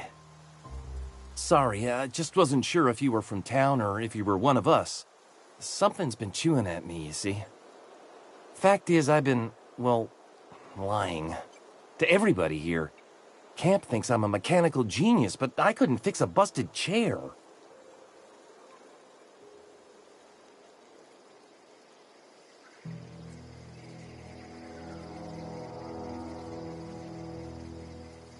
I'll take all the help I can get. I set my mind to learning the craft of the engineer, you see. I want to make something of myself. You ever heard of the Young Spacer's Guide to Mechanical Engineering? Comes in a set of 3. If I had my hands on one of those data pads, I could teach myself the ins and outs. Those are good. My dad kept a copy with him when he was working in the cannery. I know the old community center kept a copy. Should find another one back in town. If you could find me even one of those pads, I'd be greatly obliged.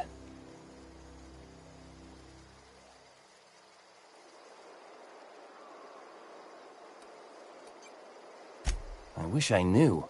I wagered the town had the full set once upon a time. Where the third's gone, I can't say. Would you? Luck, mostly. Nothing's needed serious.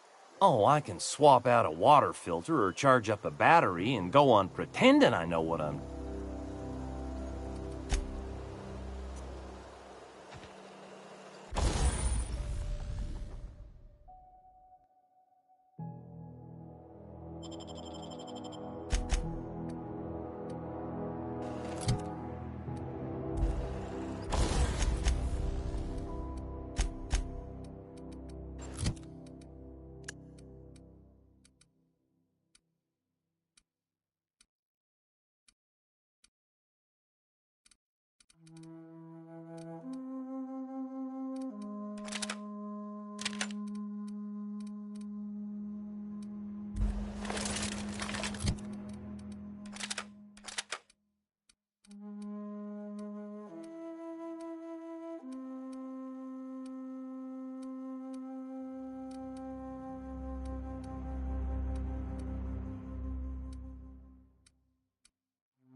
Where?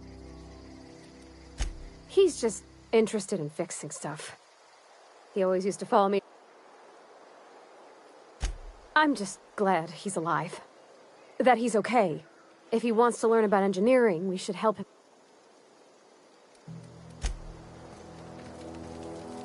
Keep your wits about you, friend.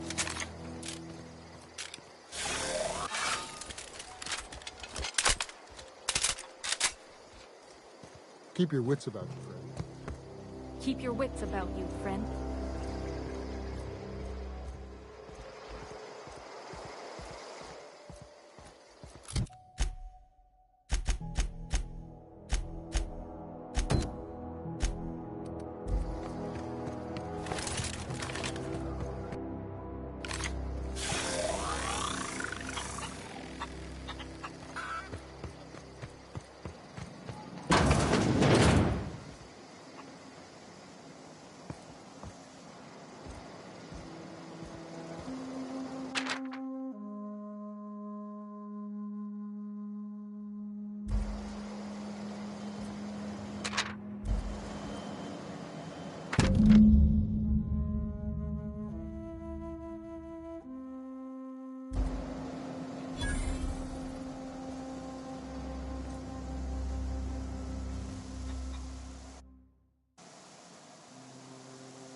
You hungry? We got canid ribs. Something I can help? You mean Zoe? Yeah, we were pretty close. Not like her to go loping off. Zoe and I were gonna watch the serials, as is our custom. She never turned up. I looked around, but she was nowhere to be found. You sound like some type of corporate fixer asking all these questions.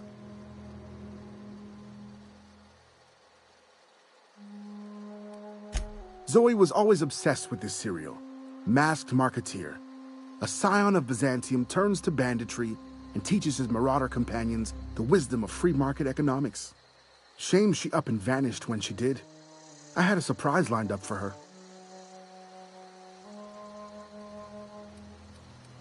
Can't say I recall Zoe ever acting strange. Well, except for her habit of writing things down on scraps of paper. She called it journaling, but I think it's just plain odd.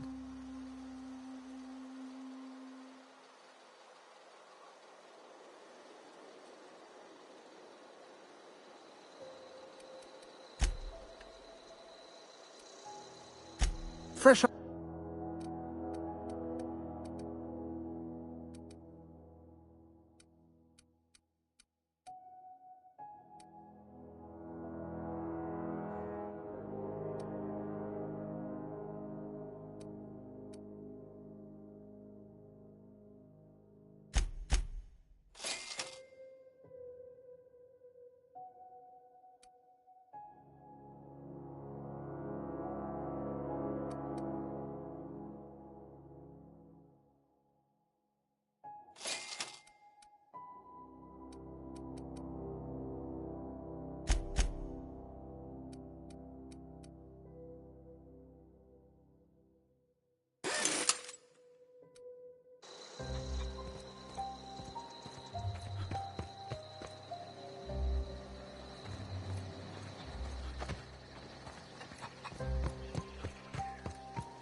So, what's the plan?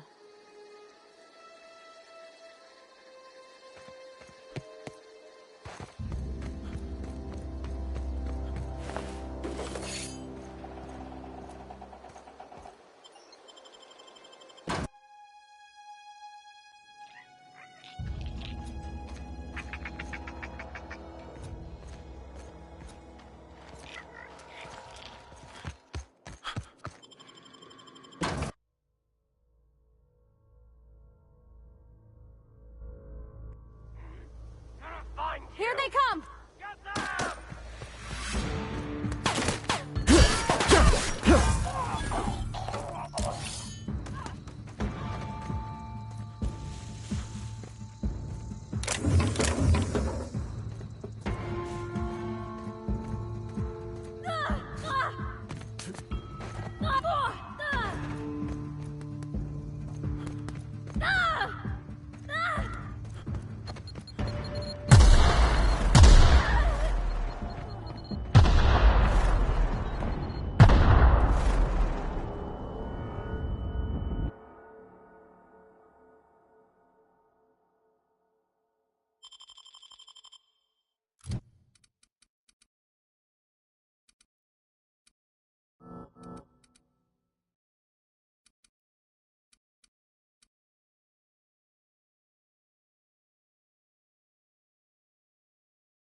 Incoming!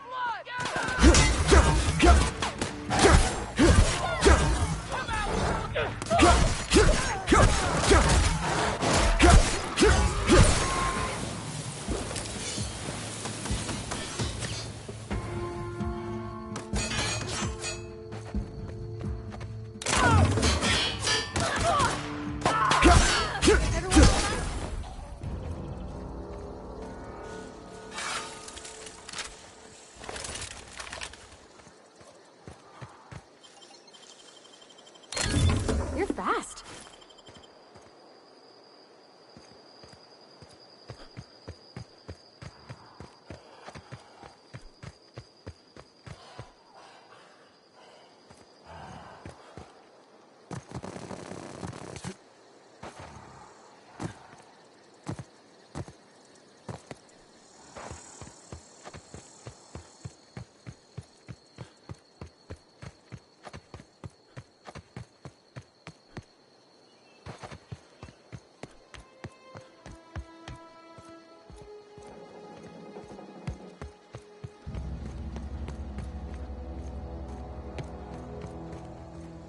Wow, you crossed them all off, like some sort of heroic accountant running down a list. What, you mean Adelaide's little congregation of nature-loving nobodies? I could not possibly be less interested in them. You, on the other hand, you were a sight to behold. If I had half...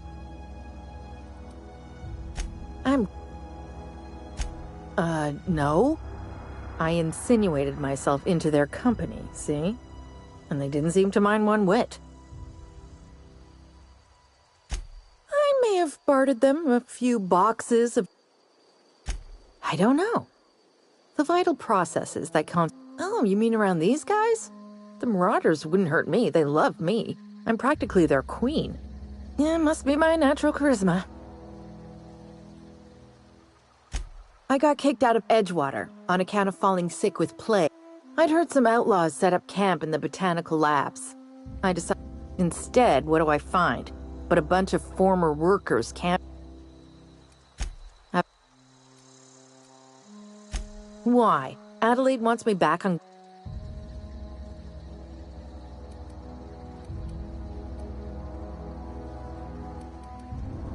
And no serial dramas. I've been thinking about going back. I just gotta know if Lord Cavendish really is the masked marketeer. I'll take my stuff and head on back, I suppose. Grace is gonna be glaring knives at me, so I've got that to look forward to.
What is it? We didn't always get along, but I'm glad to know she's safe. You pretty much did my job for me. Let me know if I can do something for you.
not real. You're not real.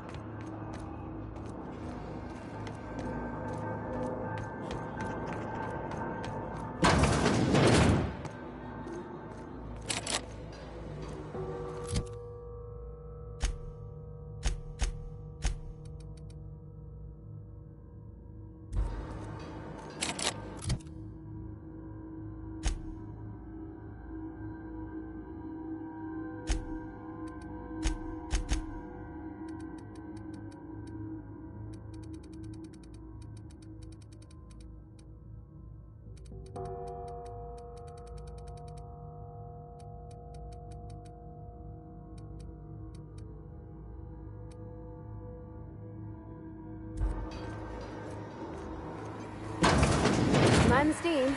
You're liable to get scalded. Security investment.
Where'd it go?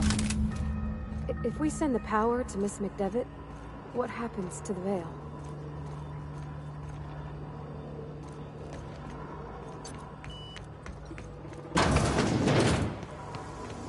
Unexpected noise at the beginning. Security. Incoming!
Hey, mister? Look, I know you want your... Do you I don't think you should cut off Edgewater's power. I think it would... Edgewater's hurting. We've been losing workers, but the town's got some good people in it. Decent, hard-working folk just living their lives the only way they know how. They don't deserve to be punished.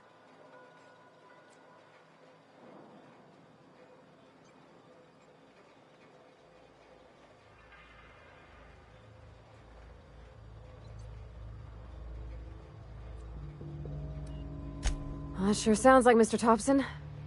If he was standing here, I imagine he'd remind us of how we're all one big, happy Spacer's Choice family. In Mr. Thompson's eyes, those deserters are still part of the space... I hate to say it, but I think Mr. Thompson's got a point. Sorry, I didn't mean to Really? I mean, wow. Thanks. No one's ever told me that. Yeah. Sorry. It's not like I think it a failing, mind. It's just I live right across the road. When they come in here, they might be happy, or when they leave, they're mad at themselves. Or they stumble into the alley. Well, I'm one of them that can't.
Ready when you are.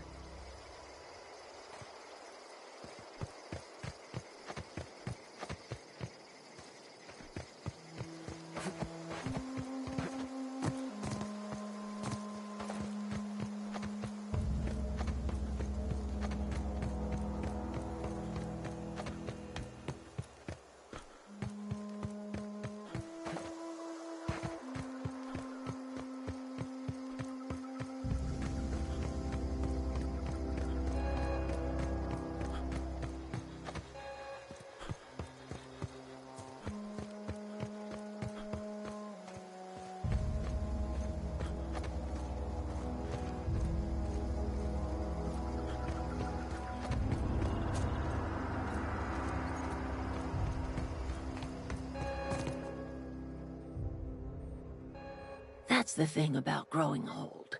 Your eyes start to fail. Elsewise, I would have seen you for the snake that you are, chopped you into pieces and roasted you on a spit. This is all you're doing. cutting off my power, killing off my garden. Without refrigeration, my food will spoil, and my flock will starve. I want to ask you this in private, away from the eyes of my flock, so they do not see me lose my temper. Tell me, why did you do it?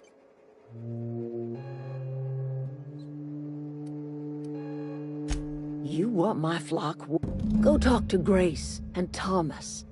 Look them, and you tell Reed Thompson that I will never...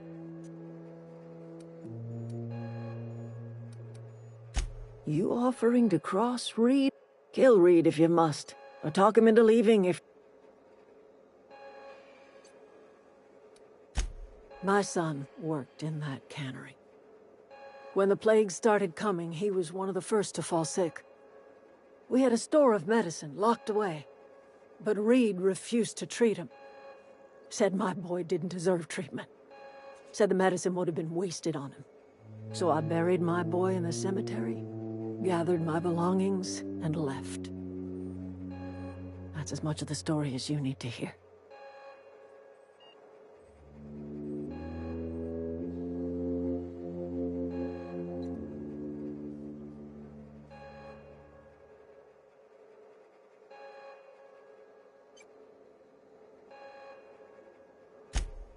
Tell Reed that I can make his people healthy again. I can end their plague. Start a new garden right in the cannery. 3 square meals for every man and woman in Edgewater. Tell him how I've made the Vale bloom again. The soil has whispered its secrets to me, and I alone know how to breathe life back into the earth. The secret is human corpses. I've been grinding them up in my fertilizer for years. Marauder, worker, don't matter much to me. The human body is rich with nutrients. I have got a means to cure the plague. Look.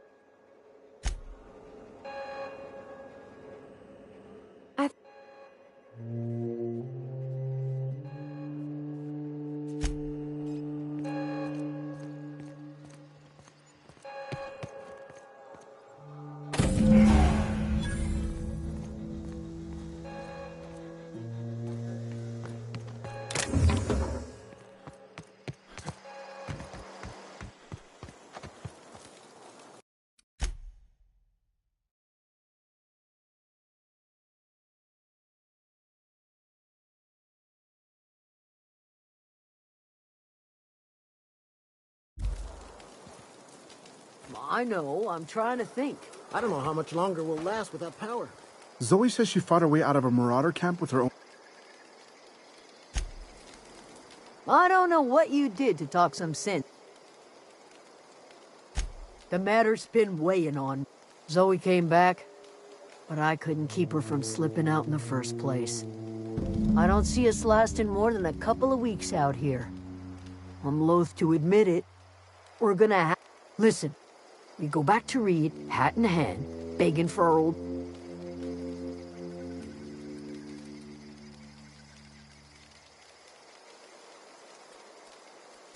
Edgewater's not just a town to Adelaide. It's a... We're the closest thing Adelaide's... You better be sure about this.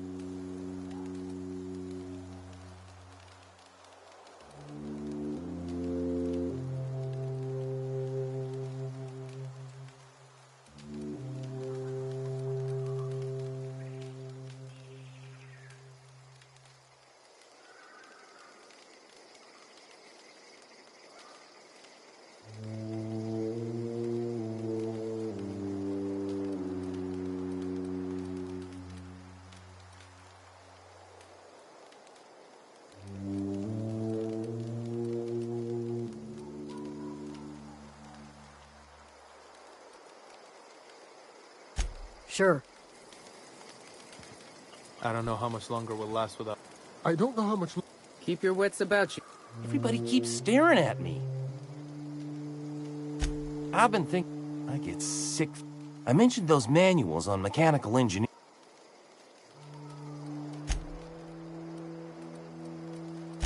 couple months. This camp's...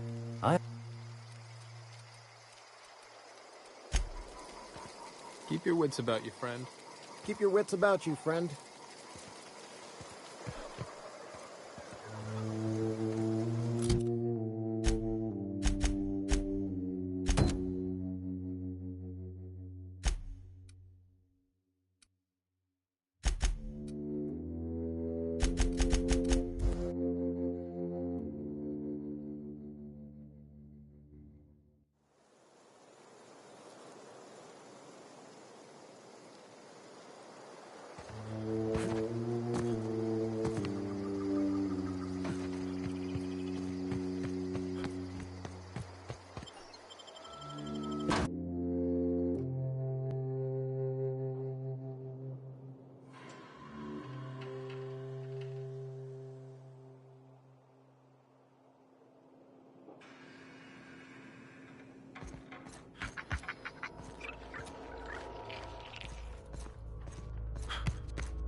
Not real. You're not real.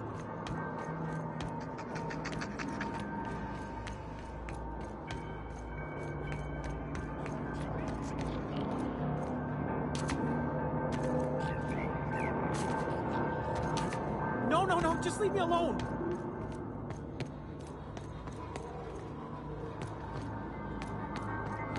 No, just leave me alone.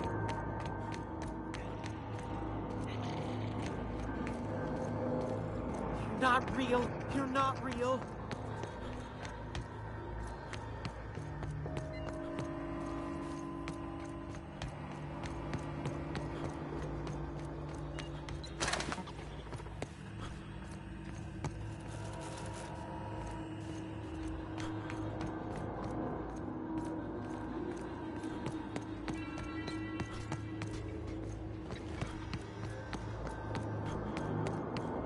Get away!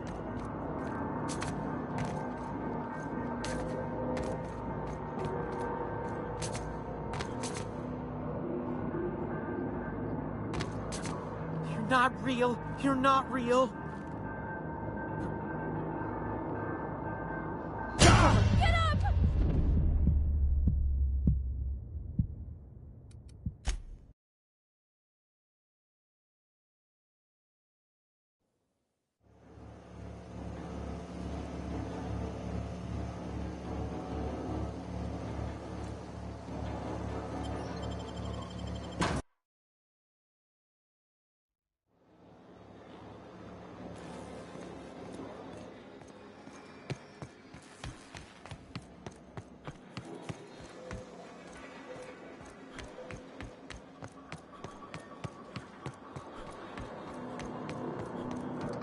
No, just leave me alone.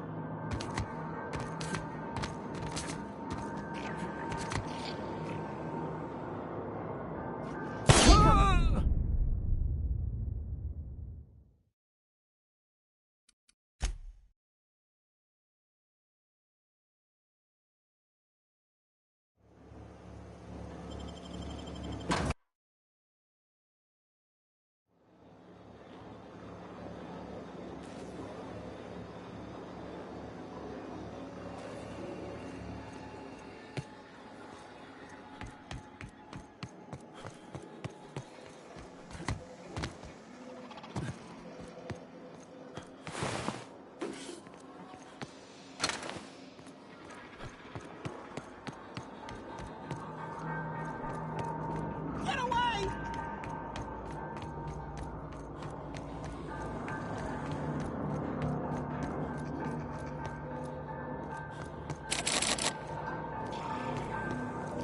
No, just leave me alone. You're not real. You're not real.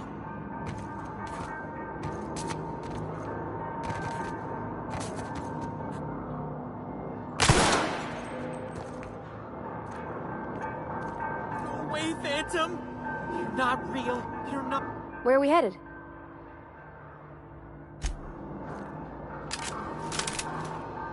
You're not real. You're not real.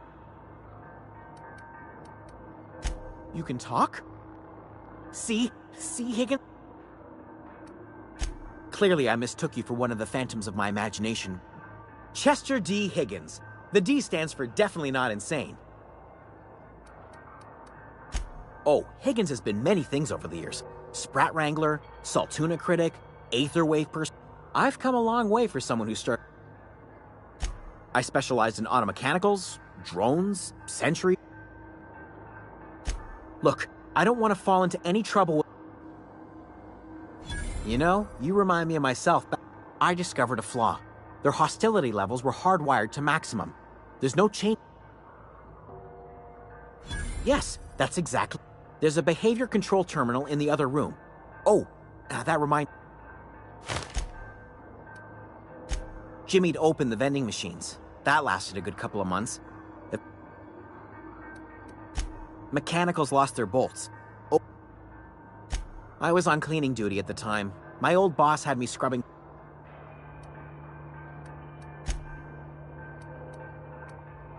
Braised. Boiled. Charred. Skewered. Sprats are good eating, friend. Chock. You mean, why did the mechanicals go on a murderous rampage? I was on cleaning duty.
What's on your mind? Foreman Granger, mind those words don't come out of your mouth unless preceded by yes or right away. I paid his burial fee.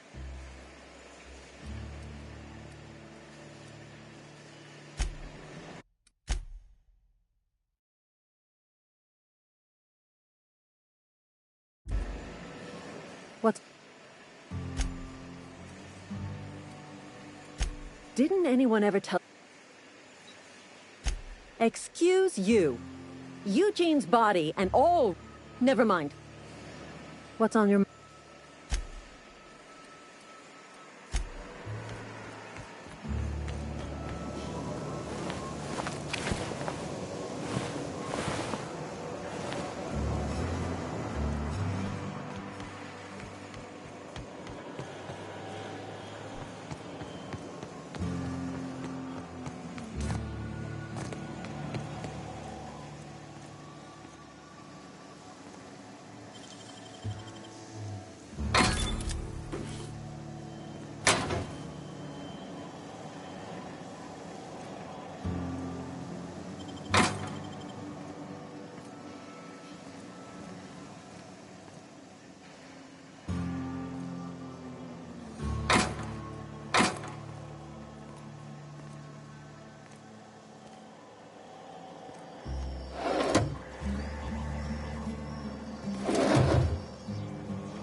Any luck?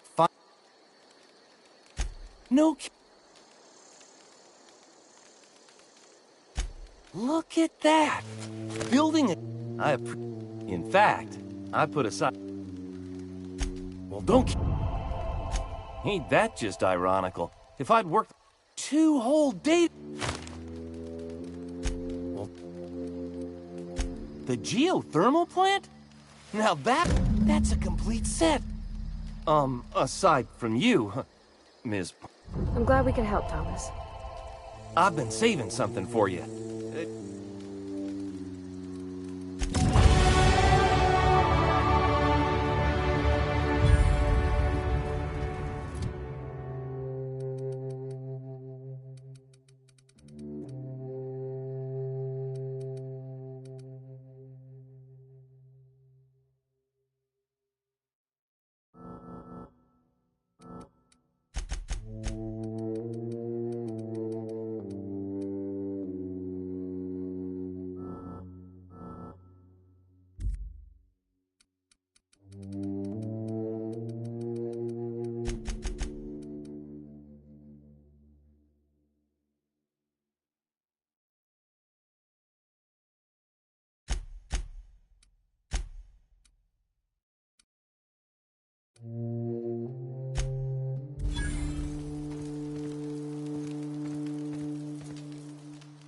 Sorry. I've been thinking I get... You know something? I think you're right. I could do a lot of good in Edgewater. It's just... Adelaide hates Edgewater. We're the nearest she's got to keep. You know where to...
This is a fine day.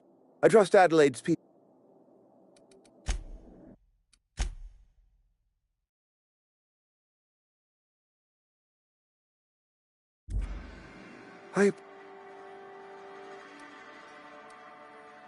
Then we are at an impasse. I am not perfect.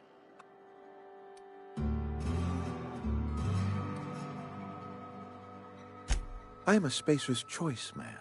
My father was a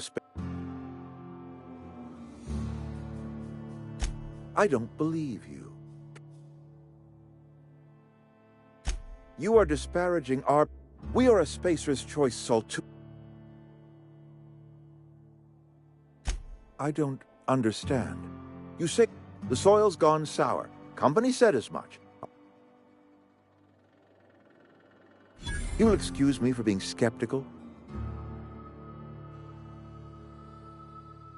If Adelaide's found a way to feed her people and cure the plague, then she deserves this office more than I do. I won't stand in her way. My life here is ended. Give me a little time to settle my affairs. I'm sure Adelaide will be glad to see the back of me. A couple months ago, I might have put in for a transfer. It's a big colony. No such thing as an honorable resignation. I don't know. I could see myself. I do. Adelaide's found a cure for the plague. I have always tried to do right by my... You some sort of freelancer? You're safer inside the walls.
Look at that. I never thought I'd see the day. Suppose it's time our flock made our way back. You're vexing to me, you know? Injuring us with one hand, helping. You telling me you did all this just to put me in charge of Edgewater? I might turn that old cannery into a garden. I need some time to gather my person.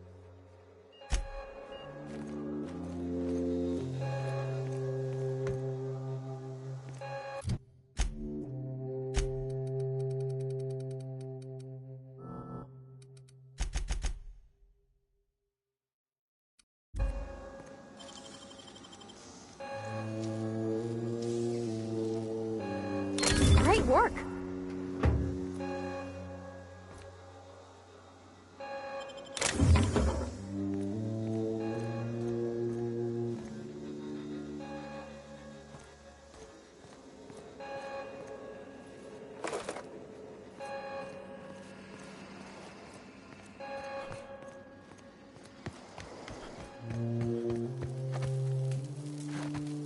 I know, I'm trying. Marauders can't. Didn't think she'd go back. If Adelaide's going back. Don't see why Thomas. Nothing. Keep your wits about you. Keep your wits about you. Keep your... I'm glad Adelaide's coming back.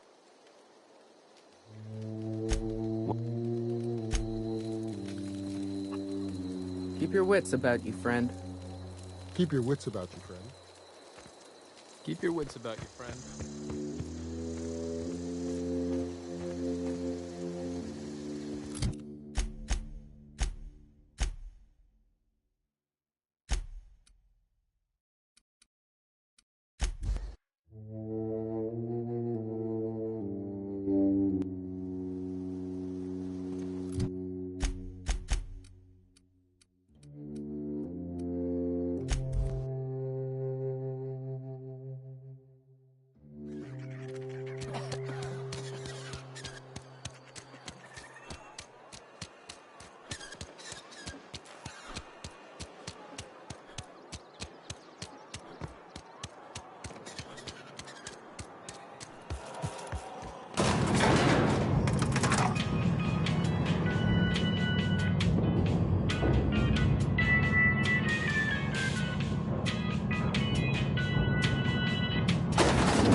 I already told you I'm leaving.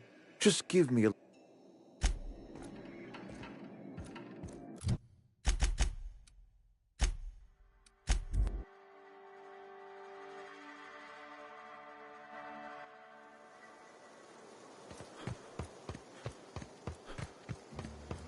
Is this your ship? Oh, my stars. Oh, gosh. Listen to me babbling. When I was in Edgewater, I dreamed of flying on a real ship, working on a real engine, belonging to a proper crew. I'm the only decent mechanic Edgewater's got, but every time I think of going back, I get this sinking feeling.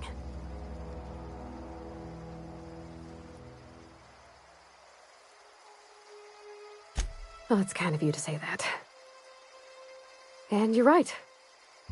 I wasn't happy. I want to ask you something, and you can say no.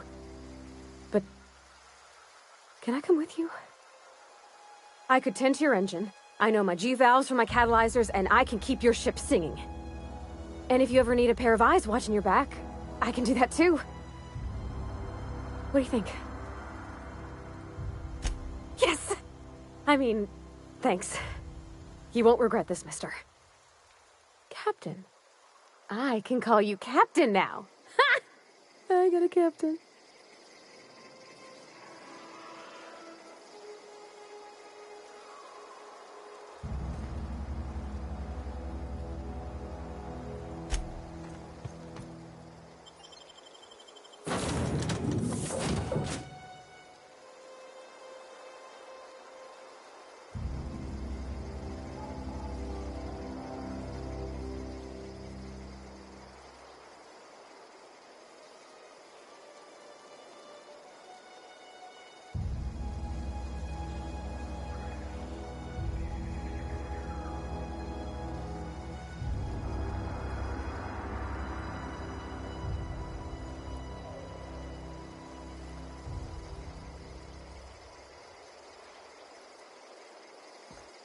Well, I certainly am looking forward to flying on a ship. What can I do for you, Captain? Do you know how to install a power regulator? Outstanding, Captain. Your aptitude for engineering will prove invaluable in the event of another catastrophic engine failure. Our engine room is located behind you, across the cargo bay, up the ladders.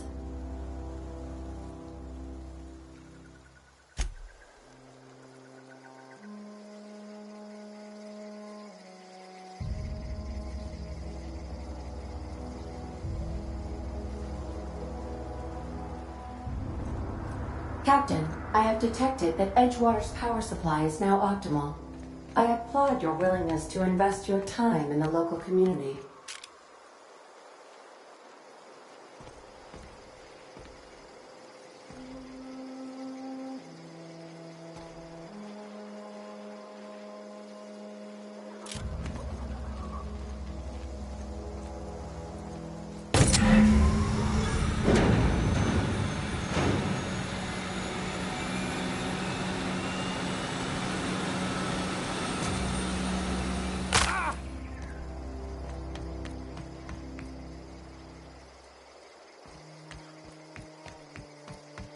What can I do for you?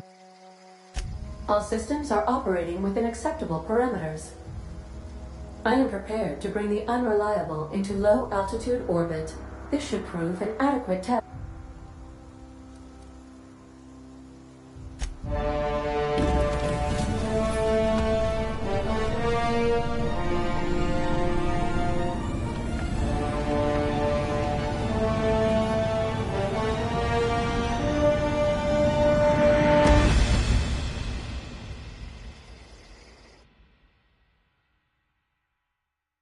We have received a communication request from Dr. Phineas Wells.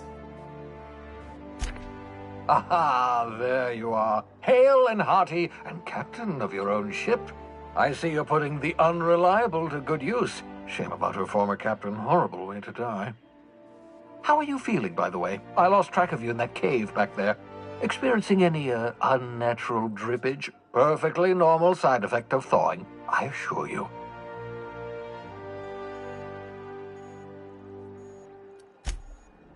Oh, that, yes, that's probably permanent. I wouldn't worry about it, though. I'm sure you're fine. What you saw in Emerald Vale is happening all across the colony.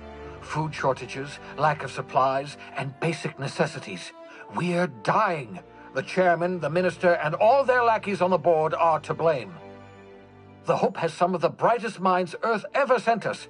If we can revive the Hope's colonists, they can help us undo the board's mistakes. They can help us set things right. You need to get to Stellar Bay on Monarch. I have contacts there. They'll help me, help us, find the chemicals to revive your fellow colonists. Gladys Kilkelly, lovely woman, runs a cozy little black marketing outfit on the Groundbreaker. She can get you a nav key to land on Stellar Bay.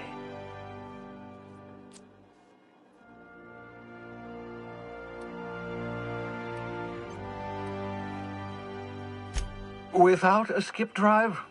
Look, I admire your optimism, but the sad truth is, none of us are leaving Halcyon alive, so we may as well make it a... Captains don't fly their own ships, you see. Your navigation terminal handles the, navigation. Think of a nav key as a set of flight instructions. The board's been confiscating nav keys for Stellar Bay, so we... Excellent. By the way, I gave Captain Hawthorne a disguise apparatus of my own design. I call it the Holographic Shroud. I'm sure it will prove remarkably useful to you. Excellent. I'll contact... And remember, don't trust the board. The board's only interested in filling their own pockets. Transmission ended.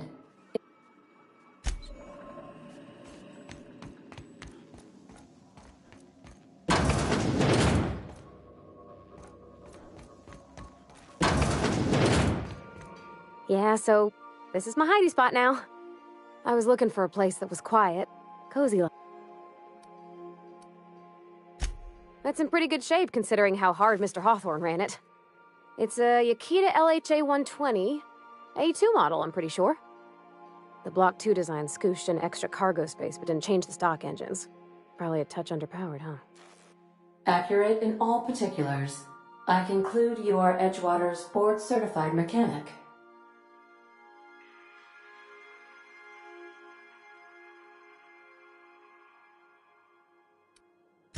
Fly-by-wire's pretty normal. Or leastways, that's what I read in the trades. I've never been on a real ship before. Hello! I am not a board-certified mechanic, but my dad was. He taught me all he knew. Do you understand? Speech recognition is one of the many skills I have been programmed to simulate. You're not simulating it, you're doing it! I asked a question and you answered it. I am gratified you consider this facsimile convincing.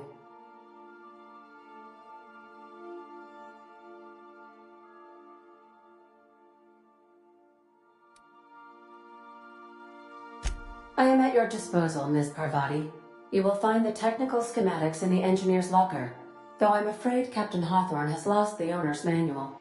I don't see any holes in the hull. I'll take a good squint at it. You can do that, you know. My dad taught me how to make grilled cheese sandwiches with a plasma torch.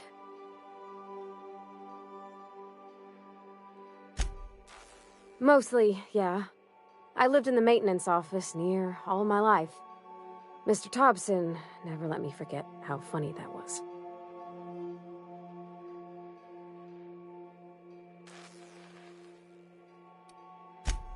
I'm not exactly a model employee. Not like he wanted. The kind that stays quiet and gets the right work done in the right order every day. It's not normal for anyone to do as their parents. You take a vocational test.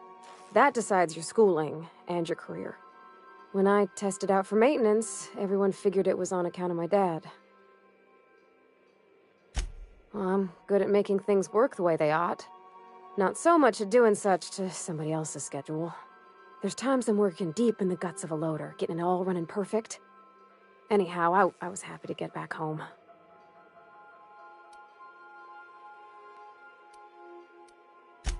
Oh, there were a whole lot of reading, not nearly enough doing.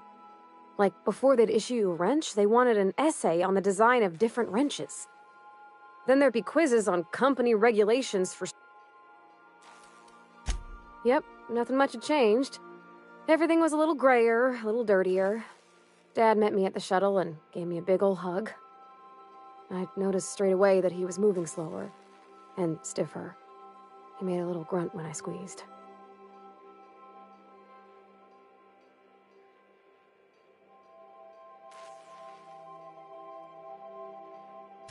About a year. I tried to do more of the work so he could rest. His heart gave him pains. Dad never said that he loved me, you know? I knew on account of him showing it. How he'd stay up late to help with my projects or listen to my fretting. Oh gosh. Look at the time. Sorry to bend your ear so long. And I got so much to do before this ship's in decent shape.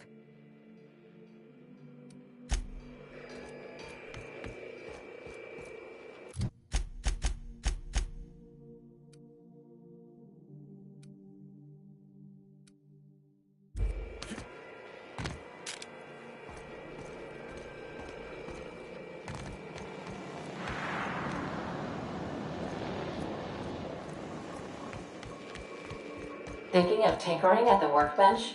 I used to love watching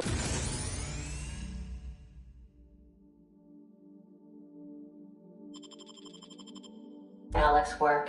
Now I like watching you.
Yes, you caught me ruminating again. Guilty as charged. What's occupying your thoughts? Nothing too out of the ordinary. Just your run-of-the-mill vicar with a violently enthusiastic disposition. That's what my parents called it. I grew up in a pit of a town, much like Edgewater. I was destined to be a laborer like my parents, but I was infected early with a need to solve the equation. My passion didn't sit well with them.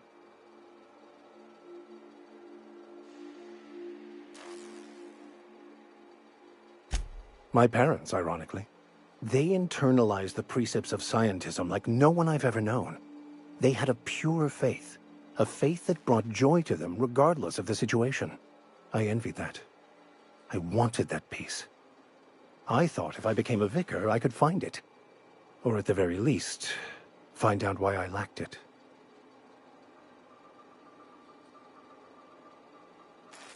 They thought I was fighting the plan, should have accepted my lot. Some people pursue the clergy for power, prestige, but that was not me. The simple version is this. The force which we call the Grand Architect created the universal equation that underlies and defines everything in the universe. Everything flows from the equation, or in layman's terms, the grand plan. Is the Grand Architect a consciousness? A natural force? Did it create the equation on purpose? The answers to these questions don't really matter. The equation, the plan, is all that matters. Contentment is found by accepting one's role in the plan.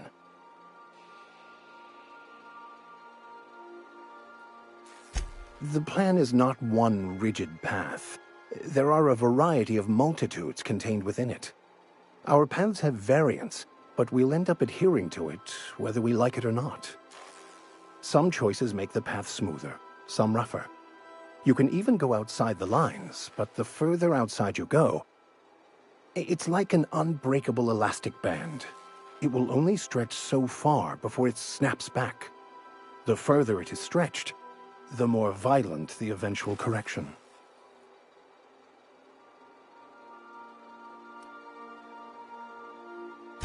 I have run headlong into too many walls in my pursuit of the truth. This book is my last hope, and you were my only hope of getting it translated.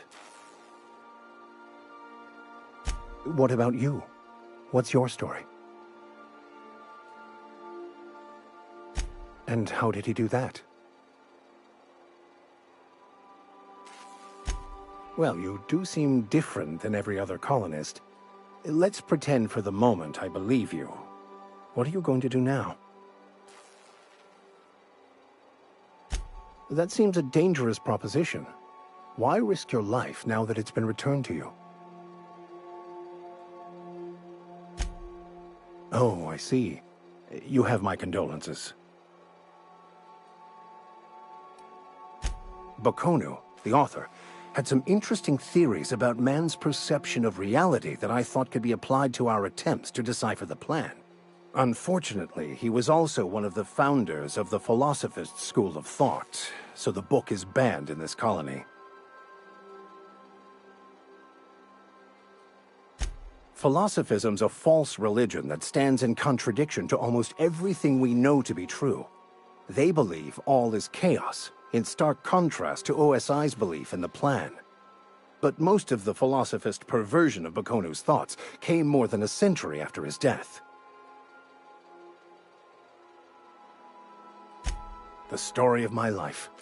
Most lay people are not aware of this, but we've not discovered any new insights into the plan for a long, long time. I had an idea that we should welcome the truth, no matter where we found it. I had the worse idea to share my thoughts with a superior. And that's how I ended up assigned prison duty, where I was fool enough to let an inmate bend my ear with stories of an original Bokonu journal. I've been thinking on that. There's a former infamous Philosophist scholar who fled Terra 2 some years ago. He's an expert on Bokonu. He's also who told me of the journal's presence in Emerald Vale. If anyone in this colony could translate that book, it would be him. That's a good question. We should start on the Groundbreaker. It's where I'd go if I wanted to get off Terra 2. Great place to pick up a ride to Hephaestus, Scylla, even Monarch. All I need is access to a data cartridge from the security terminal.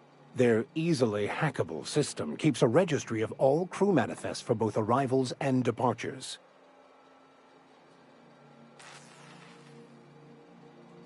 I'll comb the last 6 months of departure manifests to track the Philosophist's off-world destination.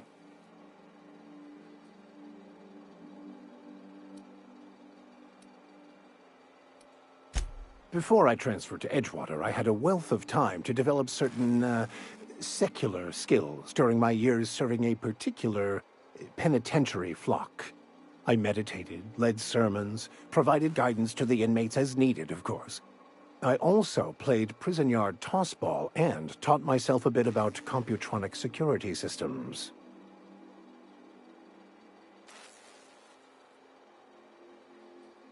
Thank you, Captain.